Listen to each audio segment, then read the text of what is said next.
got to start out dark. I mean, you can't, whatever. Yeah, that's true. It adds the flavor. It's no the cold spicy. opening. Just fucking hit it as hard as possible. Ground running. Welcome to World Class Bullshitters, the epitome of pop culture. I'm your host, Jeff Hicks, and with me tonight is the one, the only, Dion Green. Baby, boys and girls, children of all ages. I had a very important conversation with my woman, and we both agreed to not use the phrase butt stuff, baby. Thank you. I had one of those conversations too. Convenient. How what do you know? Oh shit! No wonder we're best friends. Exactly. That man chuckling in the background is the last standing Simone. Big rig, Nick Utam. I can't wait to get started on this show. It's going to be fucking amazing. I was going to say you couldn't wait for butt stuff. I thought about that, but then I refrained from doing that. Does he catch or does he pitch? Find out on next week's episode. Actually, make that the poll topic.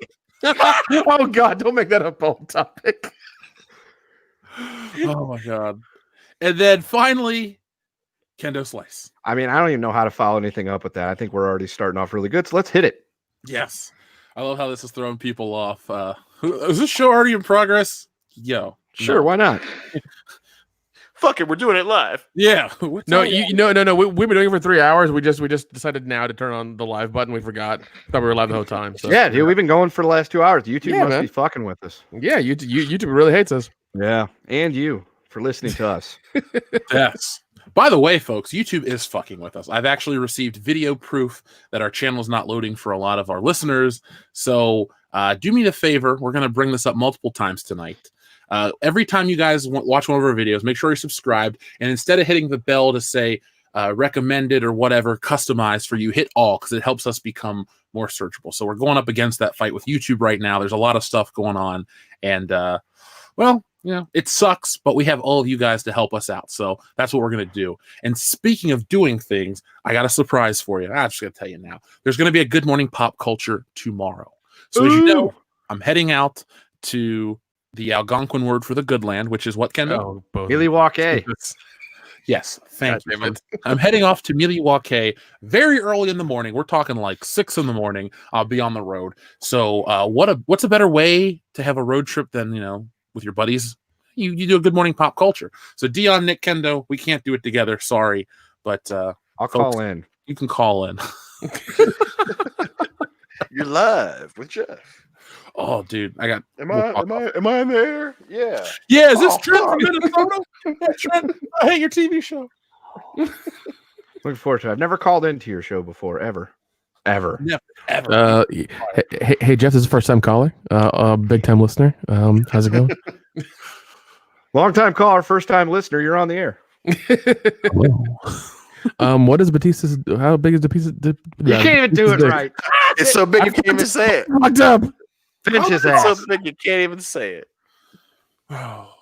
Anyway, let's start the show properly. So, folks, this is episode 196 of World Class Bullshitters. Yes, we have had that many episodes. So if you're new to the channel, welcome. We've had a lot of new subscribers, and this is our weekly podcast. Yes, normally we do a show on Thursday night, but because I'll be out of town, we didn't want to leave you guys hanging. If you notice, we've put out more videos than usual. So this week, for the 5-day week, you're going to get 5 pieces of content from World Class Bullshitters. Monday, we had a Terminator video. Yesterday, we had a Star Wars video. Today, live show. Tomorrow, Good Morning Pop Culture. Friday, a very special surprise. And I'm already working on Monday and next Wednesday because you guys want more content. So we're going to give you more content. So get prepared for that. But we rely on so many things to keep the momentum going. And we couldn't do any of it without you guys. So we'd like to take a minute to thank and welcome our newest patrons. So over on Patreon, who do we have this week? We have our friend Justin Maynard. We'd also like to thank Graham Garrison. We'd also like to thank, who's the person? Michael Hunting. So to these fine gentlemen who have joined our Patreon page, thank you very much. Shout out to all of you. And if you're on our Patreon already, we have a surprise. Well, it's not a surprise because you already received it. But if you're at the $5 and up level, we're going to give you guys a bonus show. Probably we're going to shoot for it monthly for sure, maybe every other week. But it's a bonus podcast, 2 hours plus, anything you guys want. So you guys will dictate that show completely. We had a lot of fun. We've already had people request certain topics, and we're going to make that happen. So if you like this podcast and you like the old format when we didn't do it live, well, it's your chance to get that show. And nothing's off topic over on Patreon. So all you got to do is ask, and you will receive. So thank you very much to all of our newest patrons. And if that sort of thing interests you, check it out. And tonight on After Hours, which is our After Dark show, we're going to be talking about Kendo's favorite meme subject, the target of many jokes on the internet. Kendo, who are we talking about tonight? Beep boop beep up. Fine, Dion, who are we talking about? We're talking about the one, the only, the latest victim of his own demise, Mr. Epstein. Yes. So if you want to hear us talk about him, Jeffrey Epstein, on the show, join our Patreon page. It'll go live tomorrow afternoon. I can't even say his name now without busting out laughing. Yeah. Oh my God. I can't help it either. So, Dion, speaking of busting out laughing, do you want to hear a funny story real quick? Because I got something. You never let me down, man. Okay. So, show of hands in the chat, and I will actually wait 1 second. Press 1 if you've ever heard of Emma Watson. Just waiting to know who has heard of Emma Watson. Who now? Who are you talking about? Hermione Granger from Harry Potter. Oh! oh God, it happened. Yeah, hold on, wait. There it is. Yep.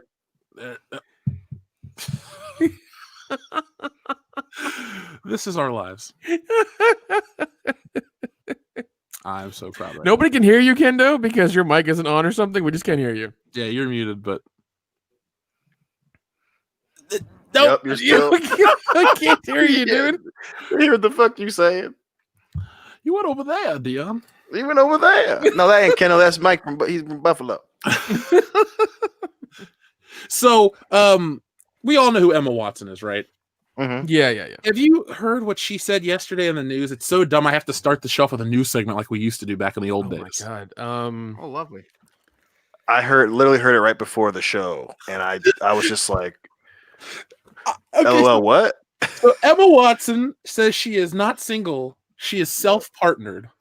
Oh shit! Yeah, Stupidest fucking thing I heard all week. Is that okay? Is that like another gender? Is this like 182? Is this what number this is? I don't know, man. I thought she was joking. close. Like at first, I started laughing because I was like, "Hey, she said it in jest or whatever." And then, because it was on, I think someone shared it on Facebook or some stupid shit while I was taking a dump, and I was like, "God damn it, Kendall!" And I was like, "Wait, no, she's serious. That's a thing." Yeah, this is from Sky News. I saw it on a news source this afternoon and yesterday, of course. And I wanted to talk about a double standard before we start the podcast, because we always talk about the Disney double standard and how the entertainment media does this, that, and the other. But if you're a dude and you claim to be, self-partnered, you're calling an incel, and they tell you don't go see the Joker. If you're Emma Watson, you get news articles written about you because you're so unlikable that no one wants to date you. Yeah, well, either that or you're a powerful woman and you do your own thing and you own your own business and you pave your own way, but you're self-partnered because you're just insufferable. Well, she can mind her own fucking business. Yeah. Nobody wants to deal with her. Self-partnered is what any guy is that's single. Typically. No, self-partnered is what any guy becomes at 13 when you realize, this hand actually does a lot more shit than homework. Also an extremely fair point. I mean, even when we're not out with the lady folk, we were still probably technically self-partnered. Because, I mean, you got to get in the batting. I mean, Tiger Woods takes practice swings when he's not on the course. Yep. You got to keep that thing in, game shape. That's right, man. You never know when the game situation is going to pop in on you. That's right. Got to come prepared. That's right. Or just And apparently that's what Emma Watson's silly ass is doing. Because it's just like, and it leads into that whole thing. Like, okay, everyone wants to tell the world what they're doing. Like, hey, I'm self-partnered and I'm, asexual and I'm this and that. It's just like, I don't care. Like, someone asked her the question, she answered it. That's fine, whatever. But like, for you to say it with such gusto, not realizing how stupid it sounds, I'm not single. I'm self-partnered. Dummy, that means single. What the fuck? It's the same thing. It's just an even stupider way to say I'm self-partnered. Okay, good job. Go buy some yogurt or some chocolate and go home. Shut the fuck up. What? Congratulations. I mean, it's like, I'm not a janitor. I'm a custodial engineer. Oh God. Right. You know, Oh And you- shit. I'm not unemployed. I'm self-employed. No. I'm not unemployed. I'm between jobs. Yeah. No. I'm not unemployed. I'm an entrepreneur. Another good You one. sound like Jaden Smith. Shut up. I'm not unemployed. I'm finding myself. Yeah. Yeah. It's just like, you know what? If that's what you don't want to be with someone, that's cool. You know, you do you, boo boo. But self-partnered. So either A, you're so stupid that you came up with that, and you were in the mirror and you were like, yeah, self-partnered. That sounds right. Or you were reading Cosmo or whatever, or online, and you saw the phrase self-partnered in the same thing. You were like, you know what? That's not stupid at all. Trust me, Emma. It is as stupid as it sounds. That's dumb. It's the coolest buzzword of November of 2019. I'm self-partnered. No, you jack off while watching dirty videos. That's what you are. You're not self-partnered. Yeah. I mean, what And- happens and- if she goes and- out and on a even- date?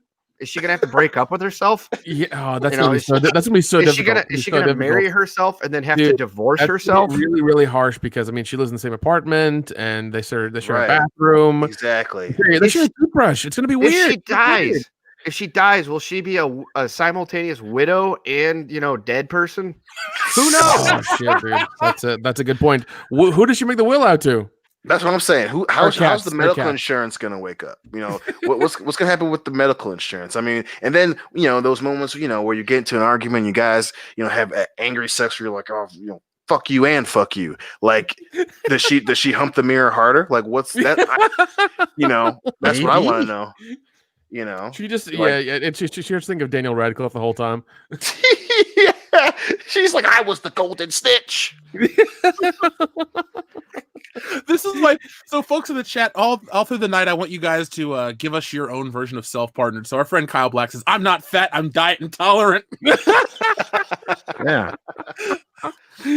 Oh my Like, god. it's gotta be so weird being a famous, like being like, you hit your big break, good for you, but just the disconnect from reality, like she feels the need, because I'm sure she was probably like pissy that they're like, hey, are you single right now? She's like, no, I'm Could you imagine being at a party with someone like that? You'd be like, what the Oh, fuck are you dude! talking If I go, if I were to go up to a girl, and be like, "Hey, how's it going?" She's, are you single? Was your boyfriend here? She's like, "No, I'm self-partnered." I'd be like, "All right, now on to the next one." Yeah, you're like, yeah, honey, that's a Take no care, for have a me, good dog. night. I'm going to the next one. Where's your cute friend that was just here? So when she goes out to dinner, does she like play footsie with herself? No, I want to know, does she split the bill? Like, what? How does that work out? Yeah. She's like, goes, She splits it between her two credit cards. That's what she, She does. goes Dutch. I think she goes Swedish, not Dutch. Jesus Christ, man. Like, oh, so did you go on a date last night, Emma? Yeah, I did. And you know what? I just really treated me really right. It's just made a difference in my life. And now I can go and mess around in the bathroom and not feel bad about it. It's just me taking me out, People be like, shut the fuck up.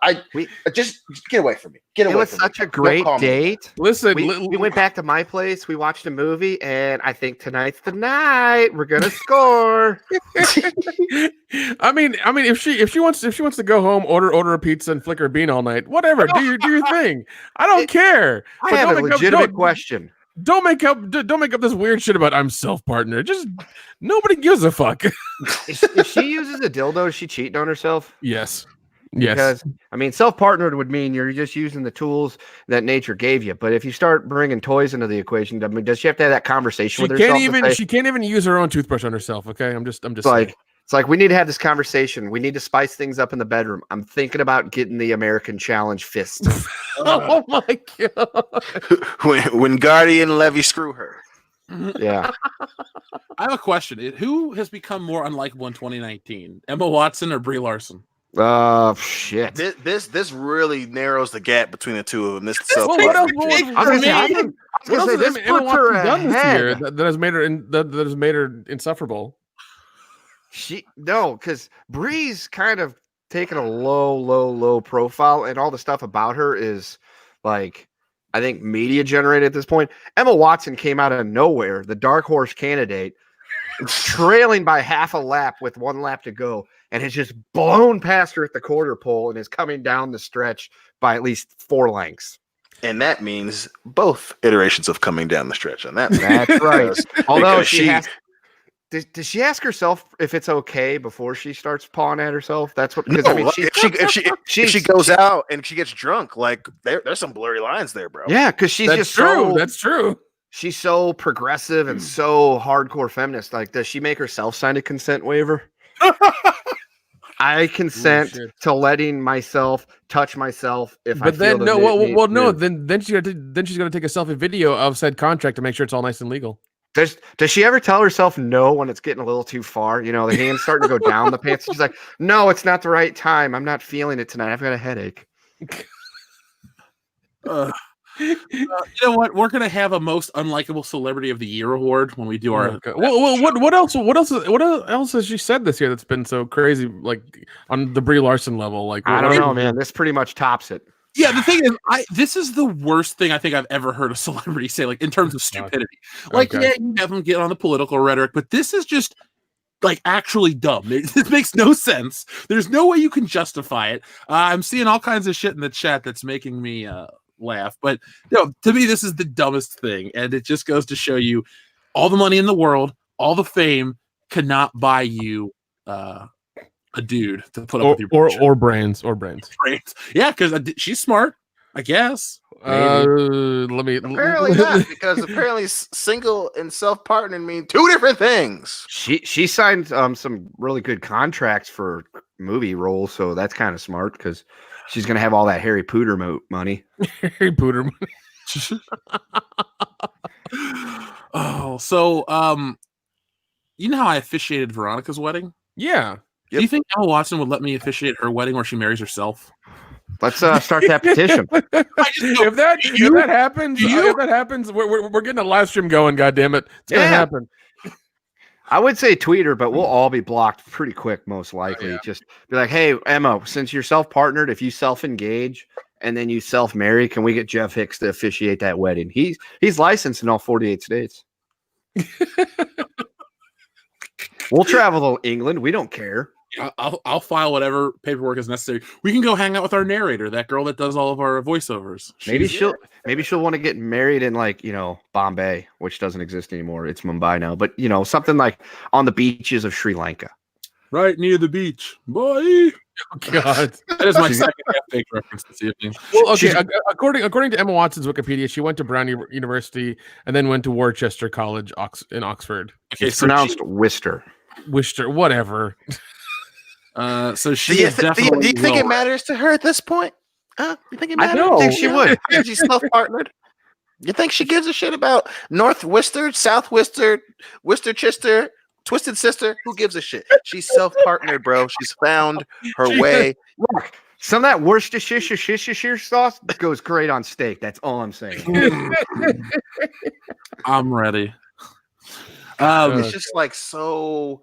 It's just like such a weird way to live life. Like, don't get me wrong, man. Because it's great to be, someone that wants to go on and take on the world and be their own person. And, especially when you get older and more mature, that's awesome, man. That's you do you, live your life, learn some shit, be a better person. That's all great. But when you say dumb shit like this, when you have that moment where you process words and you're like, should I say this? I'm being interviewed. A lot of people are going to hear this. Yeah, that's not dumb. I'm just going to say it. When you get to that point, sometimes reel it in. Just close the door, man. Don't allow that shit to get out there because you look incredibly stupid, man. I just can't get past where she was like, yeah, this sounds, I'm not single. I'm self-partnered. And she was like, got him. Fucking got him. It's like, wait, what?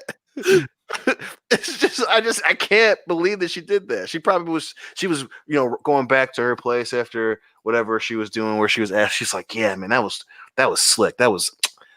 Now they know I'm self-partnered. I'm just like, God, you don't even know how dumb that is. You don't even know how stupid you sound. Well, there's no magic can undo this shit. Well, we might have magic to get away from the impending doom of Rian Johnson's Star Wars trilogy. Ooh. So not a goddamn week goes by that I don't have to hear some opinion piece from some douchebag from a corporately owned website where they go, "Oh, Rian Johnson's trilogy is happening. It needs to happen. Star Wars needs to advance. We need to answer the questions. We need to have the conversation." It's like it's a story of good versus evil, black, white, lightsabers, spaceships, space wizards, dudes, and their fathers, and redemption stories. It's not this deep. We need to look at an allegory for American cultural and this and that. No, it's fucking Star Wars, and kids like it. Adults like it. Really old people like it. They're still adults. I don't know why I broke them into a third category, but my point is, it's for everybody. They're self-partnered people. Yeah, they're not old. They're just advanced in age. You know, whatever. They're age-partnered. Yeah, they're age partnered. So, there's no such thing as a film more divisive than The Last Jedi in terms of Star Wars, the Star Wars universe. Can you think of an actual film that's more divisive than The Last Jedi? And I mean of all film? No, man. I think no. I really can't, especially in terms of backlash and pushback. I really can't. I don't think there's, whether it's franchise. I can't even think of any historical biographies that are like that. Yeah, Last Jedi might be by far the biggest one, dude. So let's look at this from Bounding into Comics.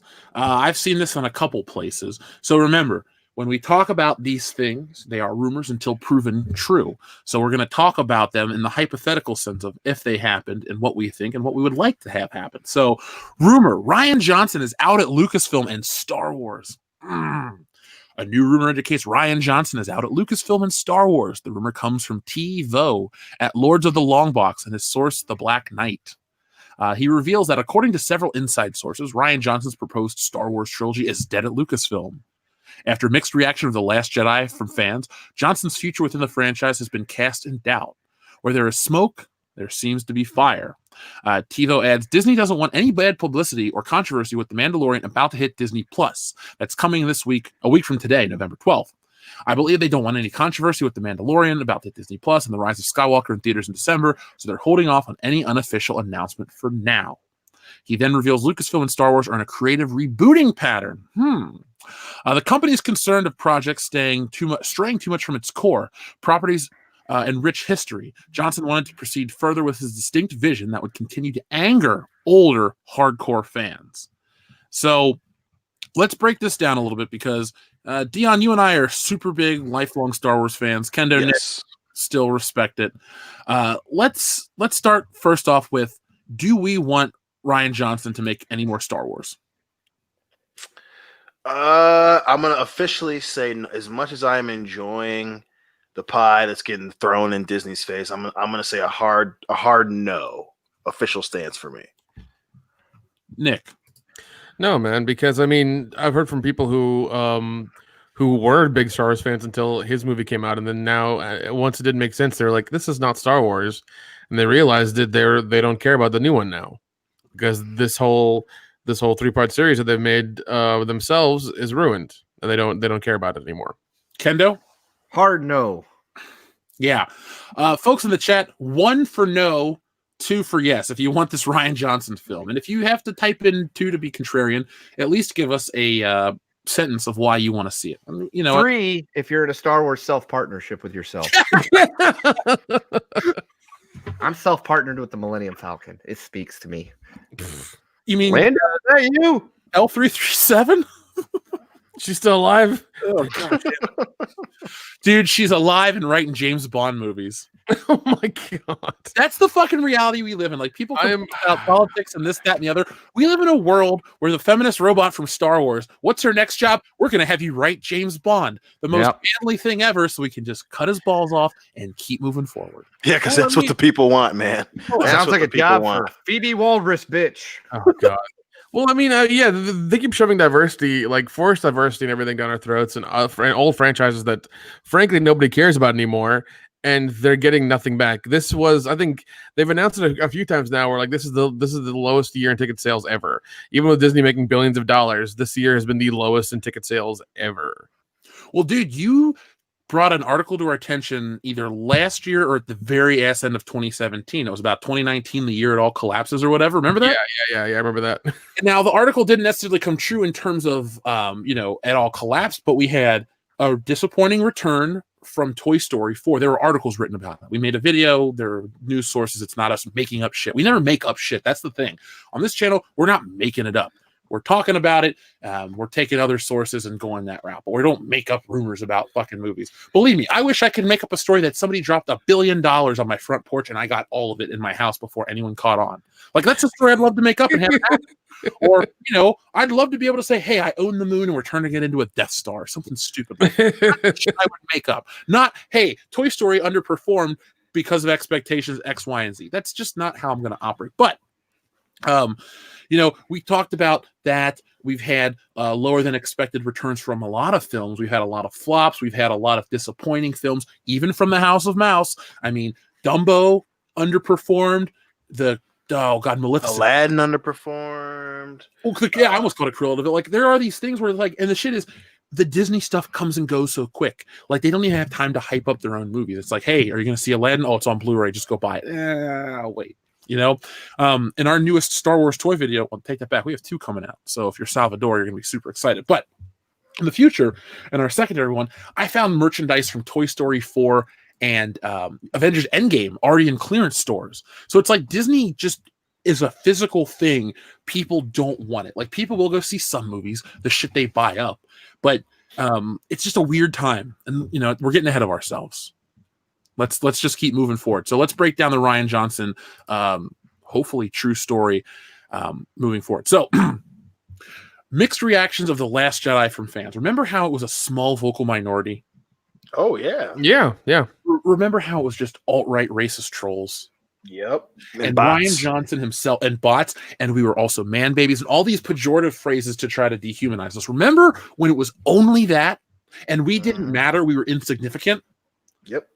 Why has that changed? Oh, because you know what? There are millions of fucking people that hate that movie. It's like people, like, look, the way the media spins it, Screen Rant, every other website, it's, hey, it made $1 billion, blah, blah, blah. It's like, yo, the last one made 2 point whatever. People didn't come back and return. And so that's where you're going to get The Rise of Skywalker. I'm guessing it does less. I'm not saying it's going to be a flop because that'd be stupid to bet against that. But you just have this diminishing return. There's no doubt that Disney knows this guy is the face of what really hurts Star Wars. So do you guys think that the vocal minority shit's going to stop and they're just going to be like, Star Wars fans did not like this film? They're going to change the narrative? They're not going to completely admit defeat with the whole Star Wars fans didn't like it. They're going to say, they're going to say mixed reviews or controversial Star Wars movie. I think that they're definitely going to stop the name calling bit. And, because again, they want to concede. They don't want to admit defeat, which, I get, but, I think the thing that changed everyone's mind was the fact that the thing only made like $600 million domestically, or like in terms of box office. So, hey, that's how you get them. That's how you get them to concede, right? Is you hit them in the box office bit. Say what you want about, they can say what they want about how much money The Force Awakens made, but it was a fucking drop off. They were expecting the sequel that was going to pick right up where the previous film picked up, was going to make even more money, and it fucking didn't. Okay, and then you had you had the great divide between the audience score and the critical score. And then you had some of the critics change their minds. Then you had, originally you had your star, Mark Hamill, saying how he didn't like the movie. That's what changed their minds. It was the hardcore evidence, not the bullshit where you were expecting Esquire and Vox and Cosmo and all these other fucking internet bloggers to stay on your side and convince the people. The fucking money didn't change hands the way that they wanted it to. And, they're still I think they'll still do a lot of that for Rise of Skywalker. But yeah, man, I think they're definitely gonna change their tune. They're gonna be a hell of a lot less likely to let Rian Johnson run his goddamn mouth. That's for sure. Nick, Kendo? Yeah, man. I think what they're gonna do is they're gonna be like, oh, it It was just us. They're going to go another route for whatever new Star Wars thing they're going to do. They're going to take a little bit of time to do it, but they're going another route. And I think after Disney Plus launches and after that's been 2 or 3 months after Rise of Skywalker, they're going to be like, oh yeah, Rian Johnson's out too. Once they see the numbers from Disney Plus and all that other stuff, they're going to kind of be like, oh yeah, it's out too. And we're moving forward with something else and something different. And then, we're going to try to, really focus on what we missed on the other 3 movies and things like that. Like they're really gonna try to say sorry in a roundabout way and try to say, oh, we're gonna do better and make something awesome. It's like, well, you fucked up and you invested billions of dollars into your park as well that does not convey, it's not fun and doesn't convey anything of the original Star Wars trilogy at all. And it's just going to be them trying to get back in our good graces and things like that. That's all it's going to be. I disagree. If anything we have learned from any of this stuff is whenever they're pushed into a corner or pushed any type of backlash, they always double down. And that's what they're going to do. They're going to double down. They're going to push out episode 9. They're going to tell us how great it is. And when it turns out to be a dumpster fire piece of shit, some people will switch over because they don't want to end up on the wrong side of the argument here, because we've already seen that with some of the YouTube channels. But I think Lucasfilm will double down. The shill media will double down, and it'll be, all the trolls and everything from the last movie have carried over. They've, convinced people to join their cause in this, but it's okay. Star Wars is going to prevail. Lucasfilm's doing the right thing, blah, blah, blah, blah, blah. And everything's, great. It's fine. It's all fine here. How are you? Somebody's been reading their own comic book. That's right. I've read it 4 times now, Jeff. Jesus, I think you like it. I do. I really do. And just as long as you can fucking figure out how to stand up, God damn it. Also, wait, hold on. We have 1,411 people watching. Can we get 1,411 thumbs up, please? Oh, please. 1,400? Yeah, 1,400. Holy shit. This is making up for the lack of the High Council. What's up? We got a hashtag dildo in the chat. Somebody was listening to our show from Monday night. Yeah. So, Channel Dad Brian Lape. Yeah. So, folks, if you're part of our Patreon page, Jeff and I sat down Monday night and we gave you an entire bonus episode for the week. It was 2 hours and change of just us freestyling, going from whatever floated our boat. We talked about video games, Bond, memes, all sorts of good stuff. Mm. And the hashtag dildo, apparently. I forgot about that. We need to do an Indiana Jones stream in the future. Yes, we do. We say this all the time. Every few months, it's like, we need to talk about Indiana Jones. We need to do watch parties for Indiana Jones. And we never do. So we need to make it happen. Let's do it this month before the holiday hits. Let's try to sit down. Let's do a live 3-movie viewing watch party. We can't provide you the film, folks, but it's on Netflix. There's ample opportunity to get yourselves copies of the Indiana Jones trilogy. It'd be terrible if they made a 4th one. And I know that'd be a dumbass fucking decision, wouldn't it? Big a land war in Asia. Just no. But now let's close out our Rian Johnson question. Actually, we're not closing it out because we have to put it to the fans in a minute too. So we've already talked about that. Now the mixed reaction. We already talked about that. But what interests me, 2 things. First off, The Mandalorian, Disney Plus, and the negativity towards The Rise of Skywalker. Now, we've made videos talking about how it's 46% thumbs down on the trailer, the European edit of the trailer. We've talked about how, the ticket sales, it's breaking records for the first hour. We're talking about all these big goals, these things that this film is achieving that are just pomp and circumstance and garbage. Actually, at the end of the day, it's all garbage. It's all made up. So do you think, to me, it shows me that they're scared, because if you're so behind your brand, example, Avengers Endgame became the biggest movie of all time.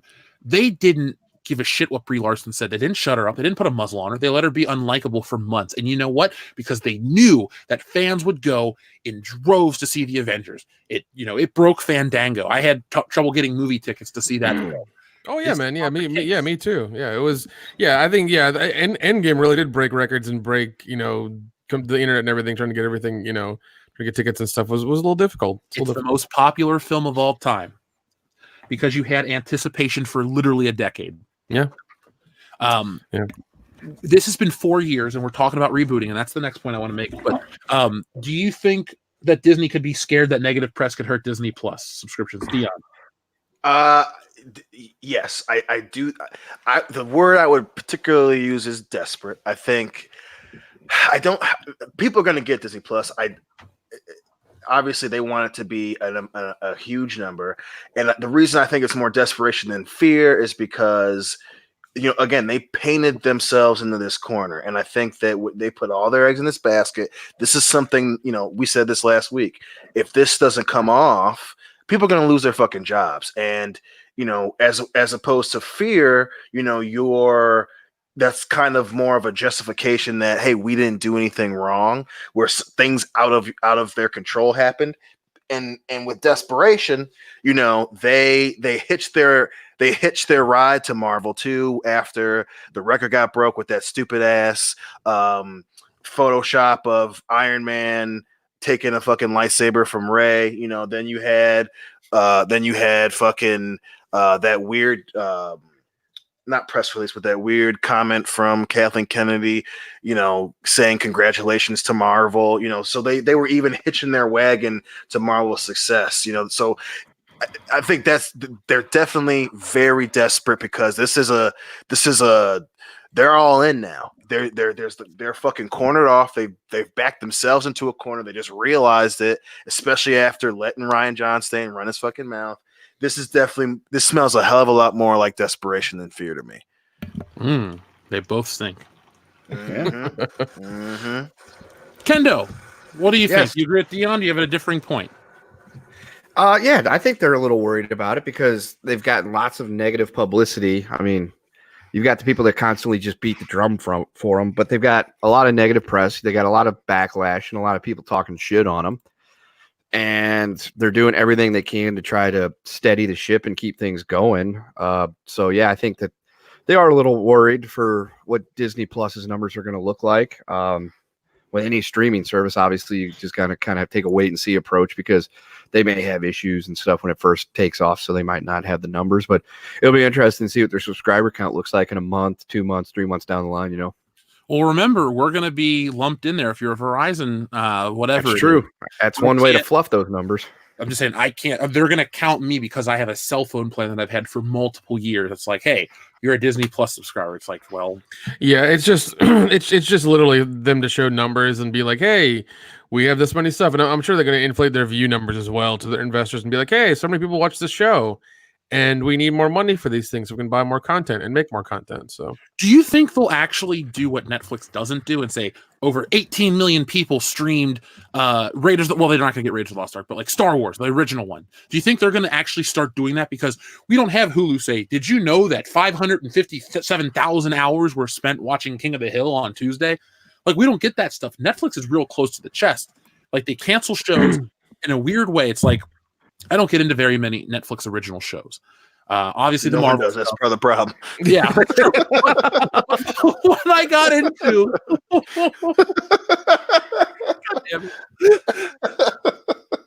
The one I got into was like The Get Down, and that shit got canceled right away. Dude, that was such a good show. It was such a good show. And then it's like, oh, it's canceled. Why? I think there was one called like Friends from College or whatever that I thought was really funny. And the second season came out, I think, the beginning of this year. And then all of a sudden it got canceled. I was like, that was a great show. You could have gone so many routes with that. Canceled. What? Why? Well, the only reason I that's a very good comparison, especially those specific examples. But the reason I think Disney won't is because it's kind of the same reason that Spotify stopped doing that with streams in terms of saying that it's a Billboard charter and saying that they're technically platinum artists or whatever, because it sounds fucking stupid. And I do think that because that was kind of one of those moments, especially where the internet was just fucking making fun of Spotify and people that were streaming or were getting a lot of streams from music platforms. And they may eventually release like those numbers, but I think this is going to be I think they're going to wait for someone else to do it because, then because especially with it being this, that they started doing it, they'd start saying, oh, this counts. This would equivalent to, this many millions. This would equivalent to $1 billion at the box, blah, blah, blah, blah, blah. Because, they're really into doing that shit now. But I think they're going to hold off because, like I said, that made Spotify and all those streaming sites and then eventually Billboard, they all looked really dumb when they were trying to make that a comparable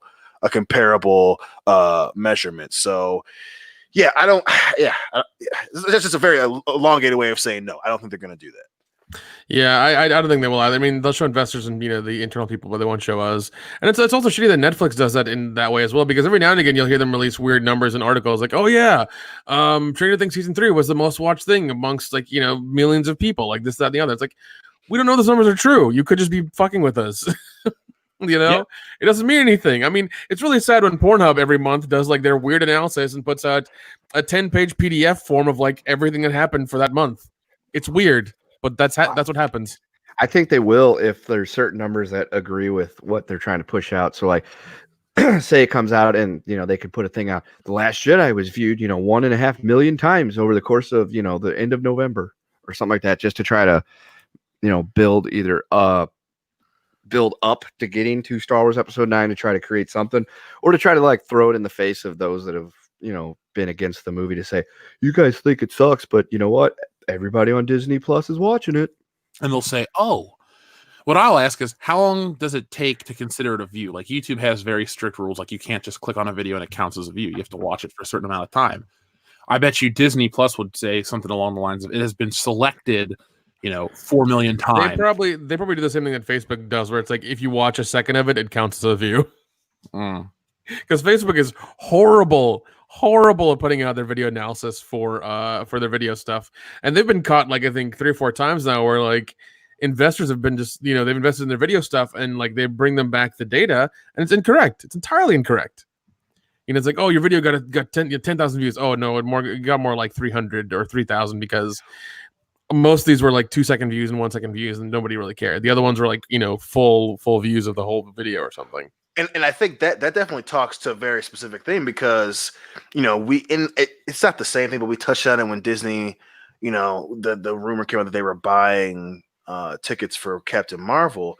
It's a very, for all of that, especially when you're disguising and changing the numbers of views and stuff, it's a pretty thin line before that shit becomes fraud. So I think, depending on, if they start releasing that, Disney Plus starts releasing that, in order to sell to investors and stuff, that's gonna be. I think that's gonna be part of the deciding factor. Is how truthful is it? Because especially with them, that's one of the drawbacks of owning everything. Is when you start using that to make money off of people. If you're lying, that's illegal. That's fucking fraud. And people can go to jail doing that. So I think.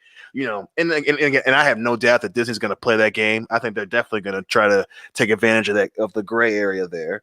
But I think that's one of the reasons why they'll probably hold off on doing that, because when you start trying to use it to get money from people, it's and then people get away with it, I'm sure. But it's a thin line before that shit starts becoming a crime. That's exactly how a lot of people are going to be following. Like we've been following the Disney alleged fraud story for a long time. Because remember, even if you go back and watch our old Captain Marvel video, it's like, this seems fishy. I can't accuse anybody of anything. But when more information comes out, we'll talk. The numbers came out in August for the second quarter or whatever. Yep. Their crazy stories started popping up. That woman that's claiming that they're doing all this stuff with this and the theme park numbers. It's like there is information out there, but there are a lot of normies that want to just blindly follow it. And I always tell people, it's like with the Disney Vault thing that we talked about a couple of weeks ago. Like we were the first people in the Fandom Menace to talk about that story. You guys, and this isn't directed at our audience, but this is directed at people in general. Like people out there, you got so excited when Disney bought Fox because you could see X-Men in the Fantastic Four. People don't think about the ramifications of a big corporation coming in and buy up everything. If Microsoft started buying up everything, or Apple, or these other companies that don't have kind, cutesy characters that make you feel safe and comfortable, it's like, hey, Tim Cook and an army of coders are coming to buy everything you own. You're like, oh shit, I don't like that. But if it's Mickey Mouse and Buzz Lightyear, you're going to go, oh, Mickey, come into my home, and he's going to fucking kill you and stab you in the back. You are turning that dark corner quickly tonight. God damn. It's a special episode, man. We're almost episode 200, which means, I don't know. I go on video He said format eventually. Mickey Mouse is gonna fucking try to murder my family. Yeah. My family. All that dumb shit. But no, I ain't worried. I got cats. They'll take his ass down. Now, are these normal sized cats or cats with human faces? Like that's the question. I don't know, man. Fredo's a beast. I've No. watched him kill lots of shit. God damn, you had to bring up the human face thing. They fucking had lips, man. That still I bothers me. know. Folks, we need lots of pictures sent to us of cats and dogs and other animals with human faces. No, don't do Yes, that. Ew. yes. God, the cats thing, that still fucking bothers me. Fucking lips. Yeah, Nick. that trailer's still like it's just so it's like weird. it's so strange. I think we need to take Dion to see it. No, please yeah, don't. we'll all be in town for the Star Wars review. Well, it's coming out the same weekend as the Rise of Skywalker. Well, there we go. Maybe on Saturday we'll take a couple hours to go watch the Cats movie, and we'll get shit faced. Dion has to be sober though. That's what'll make it fun, and we'll laugh at it. God. I feel like we need to go watch it hungover and then afterwards go get breakfast. I don't think it'd be Sure. a good idea to watch that movie hungover. Hey, Kendo, that Sunday we were going to a special place to eat, so you can't leave until after breakfast. Well, duh. I wasn't gonna leave till like 1 or 2. Cool. Place opens at 10. We're All gonna right. go get fucking omelets and waffles. Oh, I think I know what you're talking about. I'm in. All right, cool. So, no, there's an important Rian Johnson point that I wanted to make up. I'm actually gonna think about this for the next couple days. The company, Disney Lucasfilm, they're concerned of projects straying too far from its core. No, wait, hold on. Where are they at? What was I talking about? I'm sorry. The creative rebooting pattern. I apologize. I got lost. I read the next paragraph down. You know, I got in trouble in school because I read the wrong paragraph by like 2 words. Did you smack the go teacher? to a Catholic school, dude? I should have kicked her in the chest, but I didn't. I was only 8. There you You go. should have kicked her in the chest, You were Leonidas 8 and style. at least her height. Yeah, I was taller than her. Class. That you should talk to- What? Beep bop beep bop. School's out. Beep boop beep bop. We're not taking this shit no more. Beep boop beep bop. Beep boop beep bop. It's school time, motherfuckers. Beep boop beep bop. Fuck the man. Beep. boop, Anyway, beep, bop. well, Out to people. Kendo has a Wait, digital don't stroke. make fun of the Android American, okay? He's self-partnered. He gave himself a virus. Oh my god. Don't make me put the mask back on, Dion. Oh shit, there he is. Oh, Oh god. Don't make me Okay. put As the long as I mask have back fucking on. lips. someone is jamming a signal, dude. Is it raspberry? Good callback. Good callback. I swear I didn't good. see Dr. Meatball's comment until after I just said raspberry. But anyway, shout out to you, Dr. Meatball. Real quick, shout out to Vin Smoke. He says, I was here when World Class Bullshit only had 15,000 subscribers. Ah, how far we've come. Well, is anybody out there? Remember when we had like 500 or 200? Was anybody out there from that far back? Lape was. I was there. Well, there we go. To be fair, we started with 78 because this channel was. Oh yeah, that's true. So, no, but the creative rebooting pattern, this is the scariest part of all this. Like, look, folks, I've been saying it since they announced that Rian Johnson will get more Star Wars films. It ain't happening. I mean, people go, why do you talk about this shit? Because I care about this stuff. To me, pop culture is as important as anything else out there because it represents society at a certain point in time. We go back and we read these classics. We go back and we look at, maybe certain things, old movies were considered racist or this or that or the other. But those aren't good. But you know what they are? Is that they represent the thoughts and the feelings and the emotions and the opinions of the time. They are a representative of their era. Look at the old Warner Brothers and Disney cartoons. There's some shit that will make you cringe, but you know what? That's what it was. Not saying it was right or wrong, whatever. What I'm trying to get at. I think just to cut in just real quick, and I think that's a great point because, that's a perfect comeback to when people say, well, it's just a movie. It's like, it's not just a fucking movie. If they're going to, come at us with all this shit, that means that it's not just a movie. So you're well within your right to think that pop culture, especially shit like Star Wars, is so fucking important. Also, I hate the people who say, "Oh, you just watch a trailer, you don't know how it's going to be." It's like, I think we've watched enough movies and enough trailers to know when a movie's going to be good or not. And anybody who says that, I'm sorry, but that's how I work. Mm. Everybody that was asking about the Wonder Woman thing, we haven't even got there. There's actually a surprise Star Wars topic that you guys aren't going to want to miss because it's actually kind of sad. Like I said, folks, this is your replacement for the High Council this week. EVS's internet was down. I had hosted the last 2 weeks in a row, and I honestly couldn't find another person to do it with me. Jeremy was not available. I reached out to Jeremy right away, and he's like, "Sorry, I'm not home," and that's fine. He's got time for being away from home, but not for the High Council. It's just an inevitability. It's a part of life. EVS committed piecide. Oh, poor guy. the pie did not kill itself. He went to his local Kroger's or Publix and just went to the pie section and just went. Yeah, he just hammered him home. He just went in with a napkin tied around his neck and a knife and a fork. He just worked his way through their berserker style. So, for a lot of times when people ask about the High Council, like why not this person, why not that person, they're asked. They're just not available.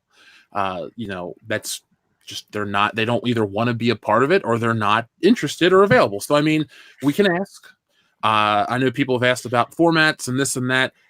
That's something I would like to pursue because, look, just because the Rise of Skywalker is over doesn't mean people still won't care about Star Wars and all these other properties and all these other problems with entertainment. It's funny.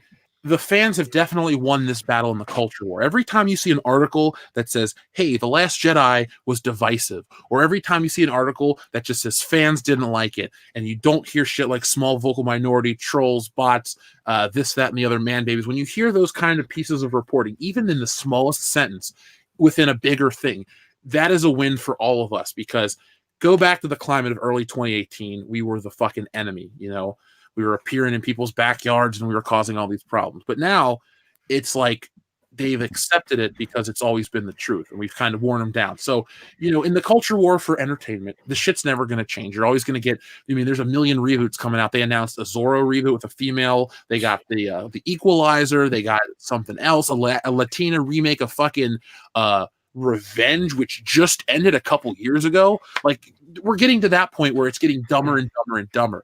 So the fandom menace with everyone out there is going to be around for quite a long time. But sometimes the other YouTubers that you love just aren't available. That's why I always try to get I like to consider my weeks of the High Council like the Avengers Assemble.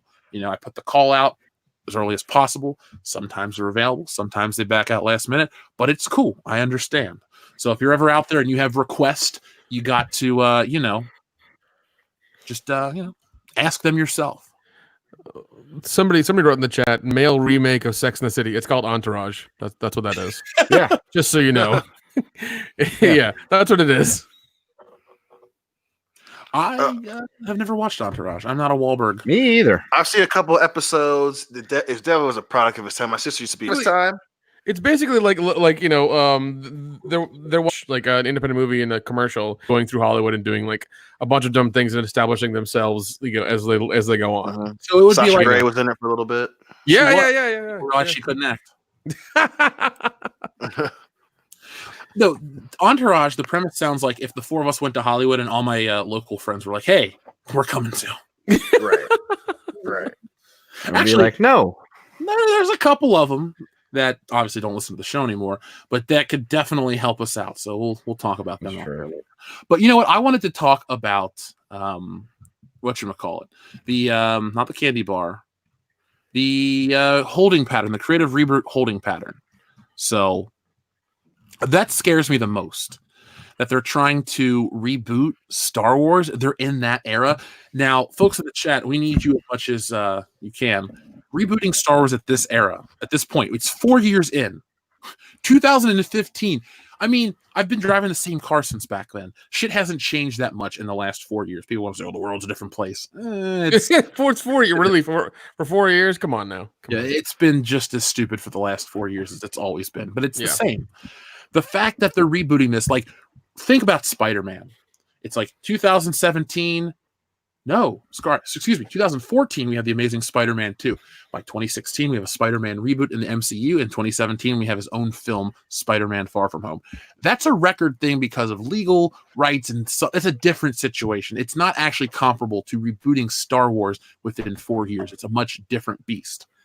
it's almost embarrassing how quickly this all fell apart. It makes me happy for a lot of people out there that have decent taste, but it also makes me wonder, are they really going to try to appease those EU fans by doing a Yuzon Vong or something like that, recasting Han, Luke, and Leia, making them younger, new actors, all these different things? Do you think they will go that far, or they'll just give up?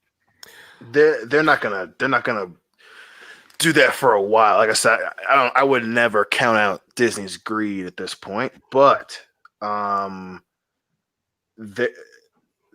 feel pretty confident that they wouldn't reboot the original trilogy. That would be ballsy as fuck if they really did try to like reboot it, you know? They kind of did with the Force Awakens.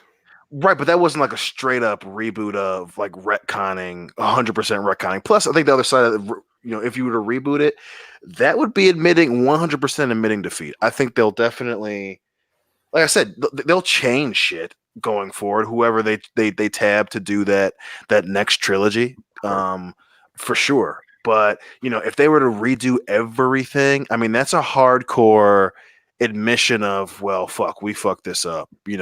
That's, and they do not have the stones to do that. Especially with putting all those eggs in one basket. I mean, outside of the Rise of Skywalker, making less than half a billion.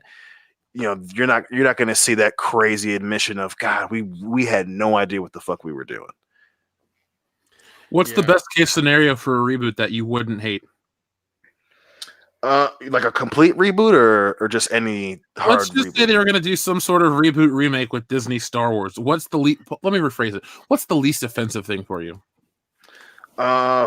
Least offensive thing for me with all this Star Wars love would be either when you redo the original trilogy, it's kind of like how that French dude did Psycho, where it's damn near just a shot for shot remake, but then you also put in Is Gus Van Hamill. Sant French? I thought he was. I don't know, man. They all look alike, but easy. Fucking shit! I lost my train of thought. You made me laugh. God damn it! I'm sorry. That's what I do.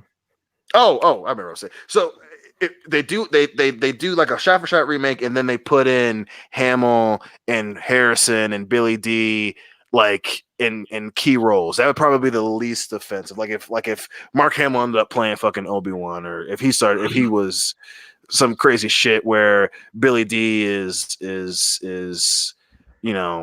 fucking Admiral Nita or some shit. That would be the least offensive I could think of.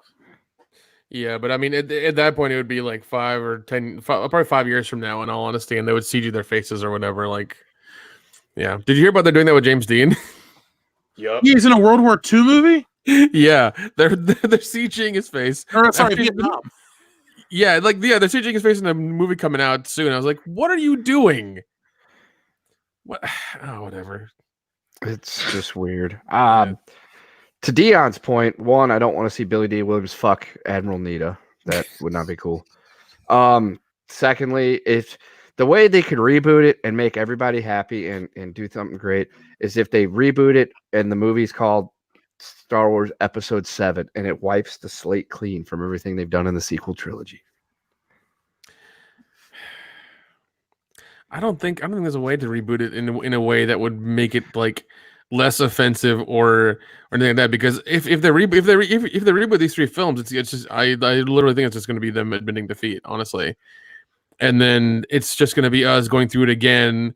It's going to be us going through it all over again for the next 5 years of just like, well, they kind of got it more right this time, but it still sucks. It's just going to be that over again. So. Yeah, I don't know. They need to go down another rabbit hole, another route of Star Wars, and just make that a thing. Forget this. Like this is done. They fucked up. It's over with. I don't know how you can rectify this. Just go down another route. Go open up an EU book or something and pick that story and fucking make it or whatever, or make Knights of the Old Republic or some shit like that. But do it correctly. Don't fuck it up. And that's the only way. Yeah, don't fuck it up. Like that's the only way I could see them, redeeming themselves in any sort of way. I mean, Go ahead, man. No, mine's going to completely go. So make your point. Oh, okay. It would, like I said, for it to work, you would have to admit it. I mean, because if the movie fucking fails and they go to reboot it, you know, you that's them trying to get those people to come back, and you're not going to get those people to come back without 100% some way somehow saying, "Hey, listen, we fucked up. You know, we just fired this person, that person, and the other. You know, give us another shot." You know, you would have to in some way or form do that, because just rebooting it to rebooting it, you know, it's not. No one's going to show up to get honey dicked a second time around. You know, so again.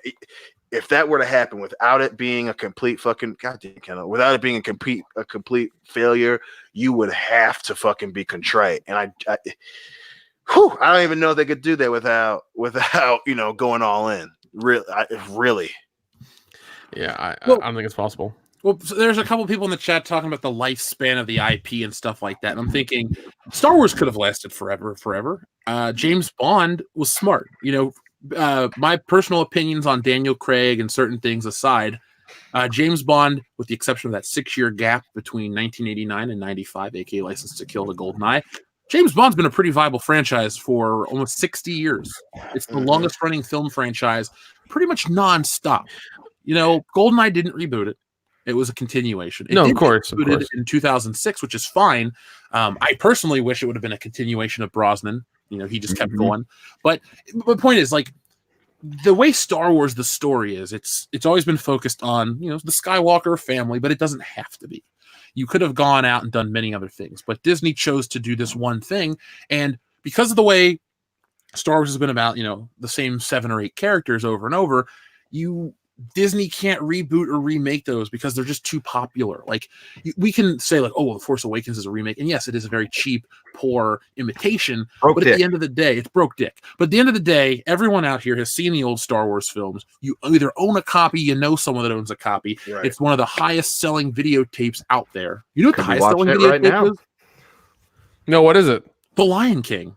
Huh. Really? I looked up VHS sales for the fuck of it. Lion King, the fucking Land Before Time is like number 3. Oh, I own a copy of that.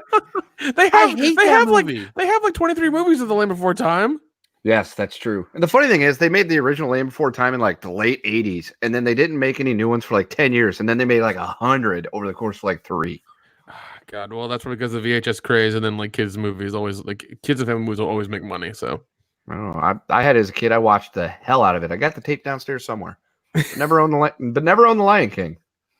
I as a kid, my 2 favorite Disney movies were Lion King and Aladdin. Probably Aladdin's my favorite overall. But if you were to put on the Lion King and I'm somewhere, I'm like, I might see if I still like it. And then if I hate it, I hate it. If I don't, whatever. I was a kid. But I hate Land Before Time. I'm sorry. That's all I can say. That's fine. The first one wasn't bad, but God, let me tell you another, man. Holy shit. Oh yeah, the quality went downhill very quickly. Immediately. Well, dude, when I was a kid, I had to go to a babysitter very rarely, maybe 10 times in my whole life, maybe not even that.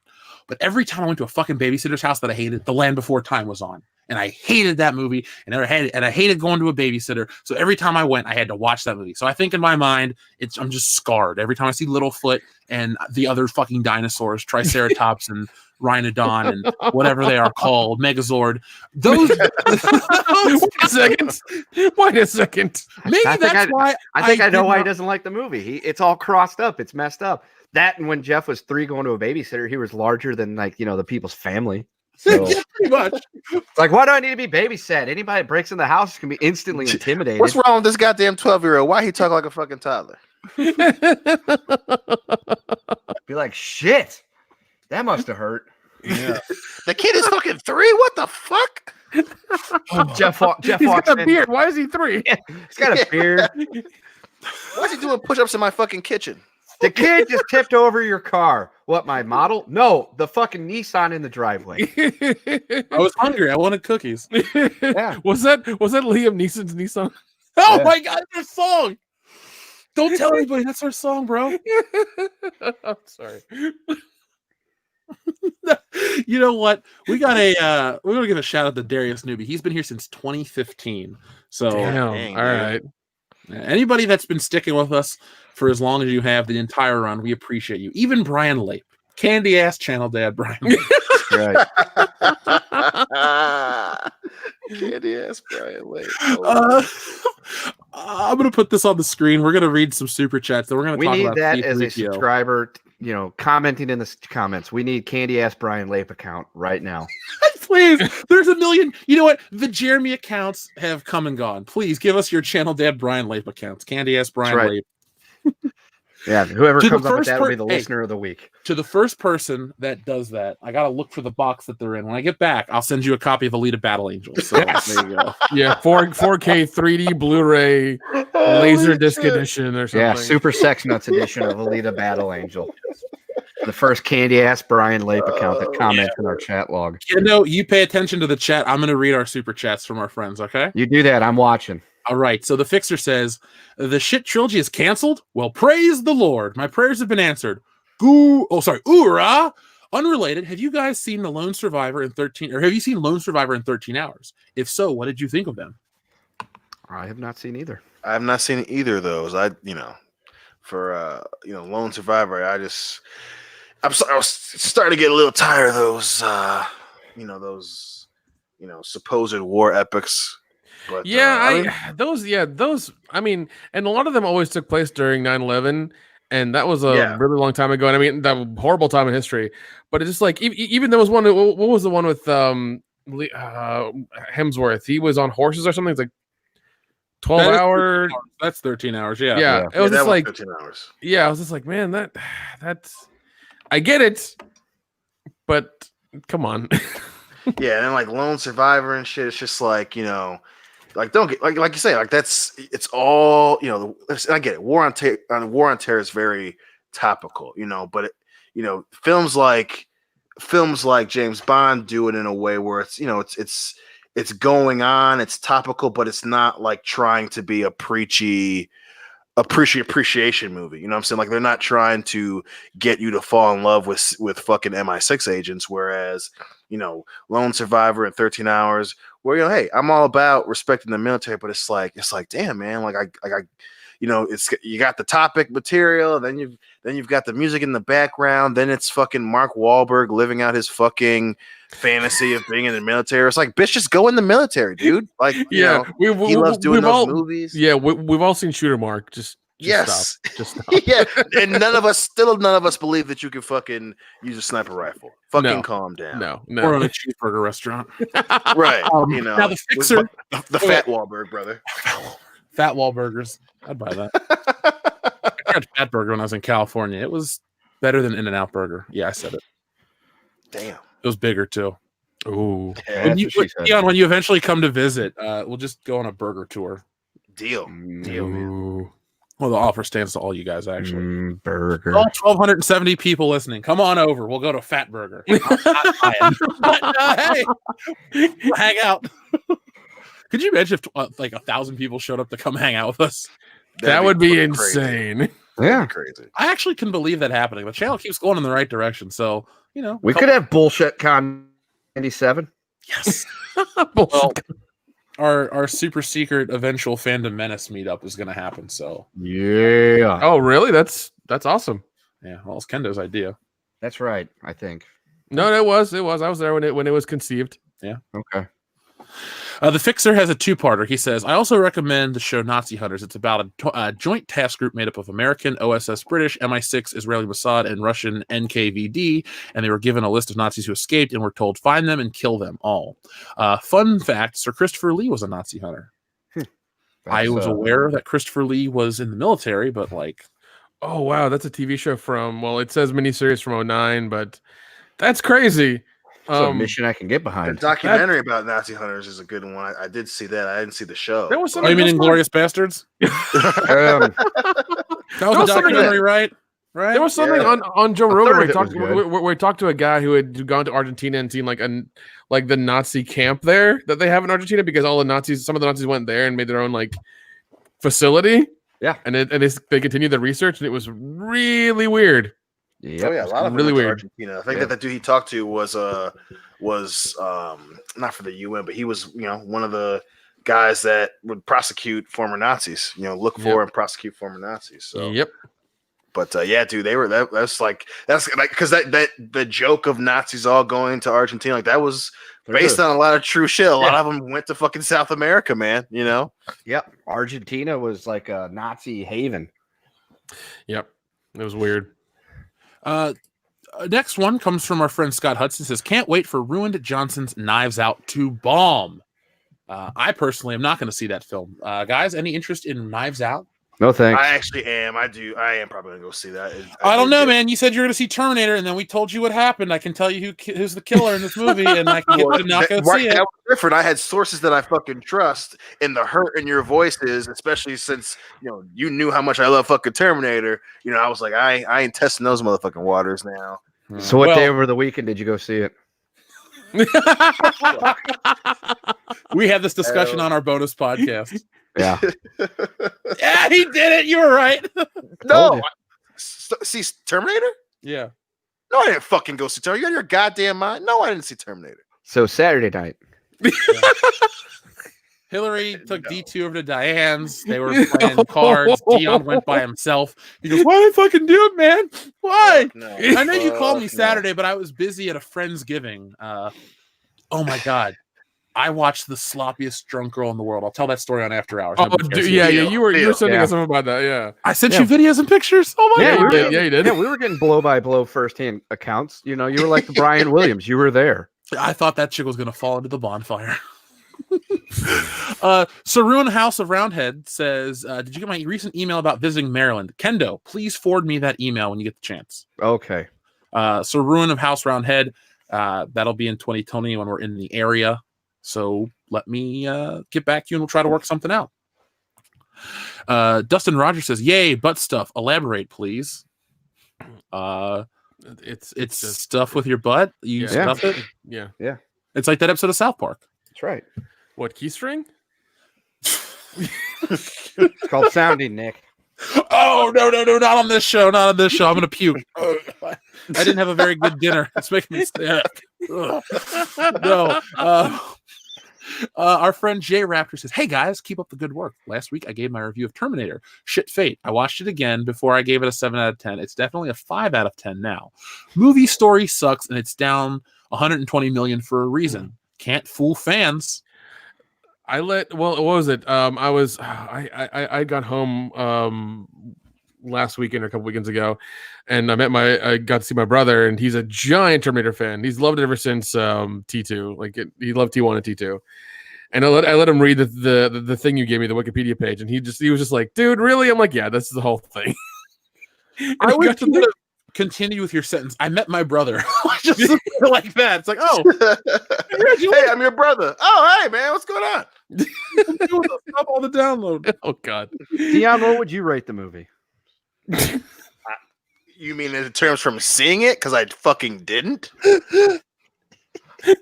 No, you're really campaigning for that $1 bet. I got it right here.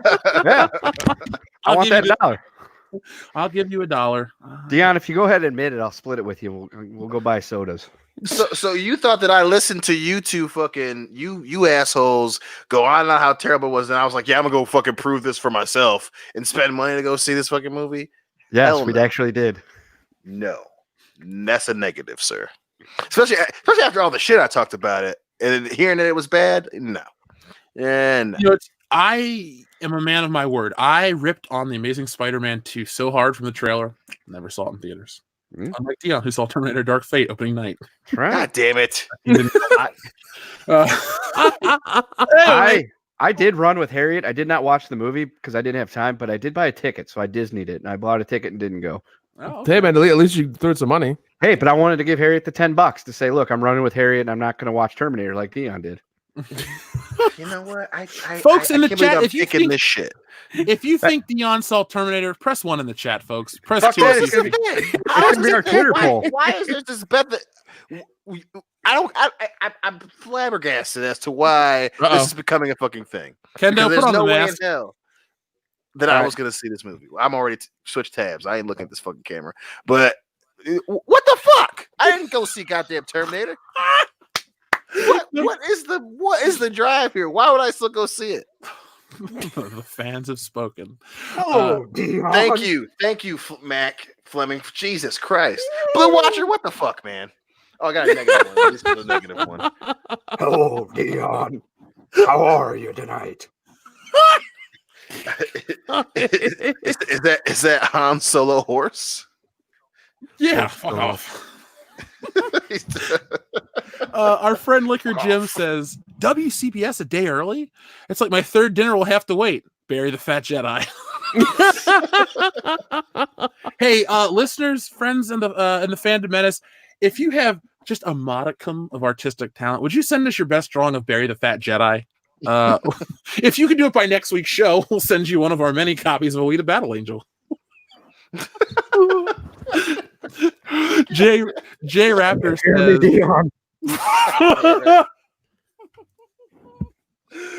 oh my god. Air Force Horse over here. Get off my plane. dude, I watched Air Force One last weekend. Oh, I forgot how great Still it was. a great movie, man. Still a great goddamn movie.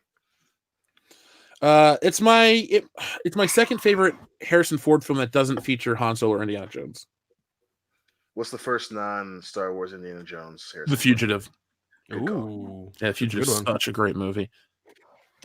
I didn't kill my wife. I don't care. I don't care. Yep. Say that. Such a great fucking. Oh. J Raptor says Emma Watson equals good actress. Hot though. Her politics, thumbs down. Personality, thumbs down. So it's like Claire, you know, face is 4, body a 10, cheesy crust, all that shit. Oh my god, Claire's been shot. Dude, that is the best Key and Peele skit next to AA Ron. Oh, that one is really good. That You're obsessed with the fucking Outcast one. the Outcast one and then the Family Matters one are my two favorites. It's always How been about the football one where they just keep saying crazy names the whole time? Yeah, That's the AA run. Or no, that's a different one. 'cause yeah. Aaron AA Rodgers Rodgers does ends show up up in that being one, it. though. Yeah. Yeah, that's the best part at the very end. AA Ron Rodgers, Cal.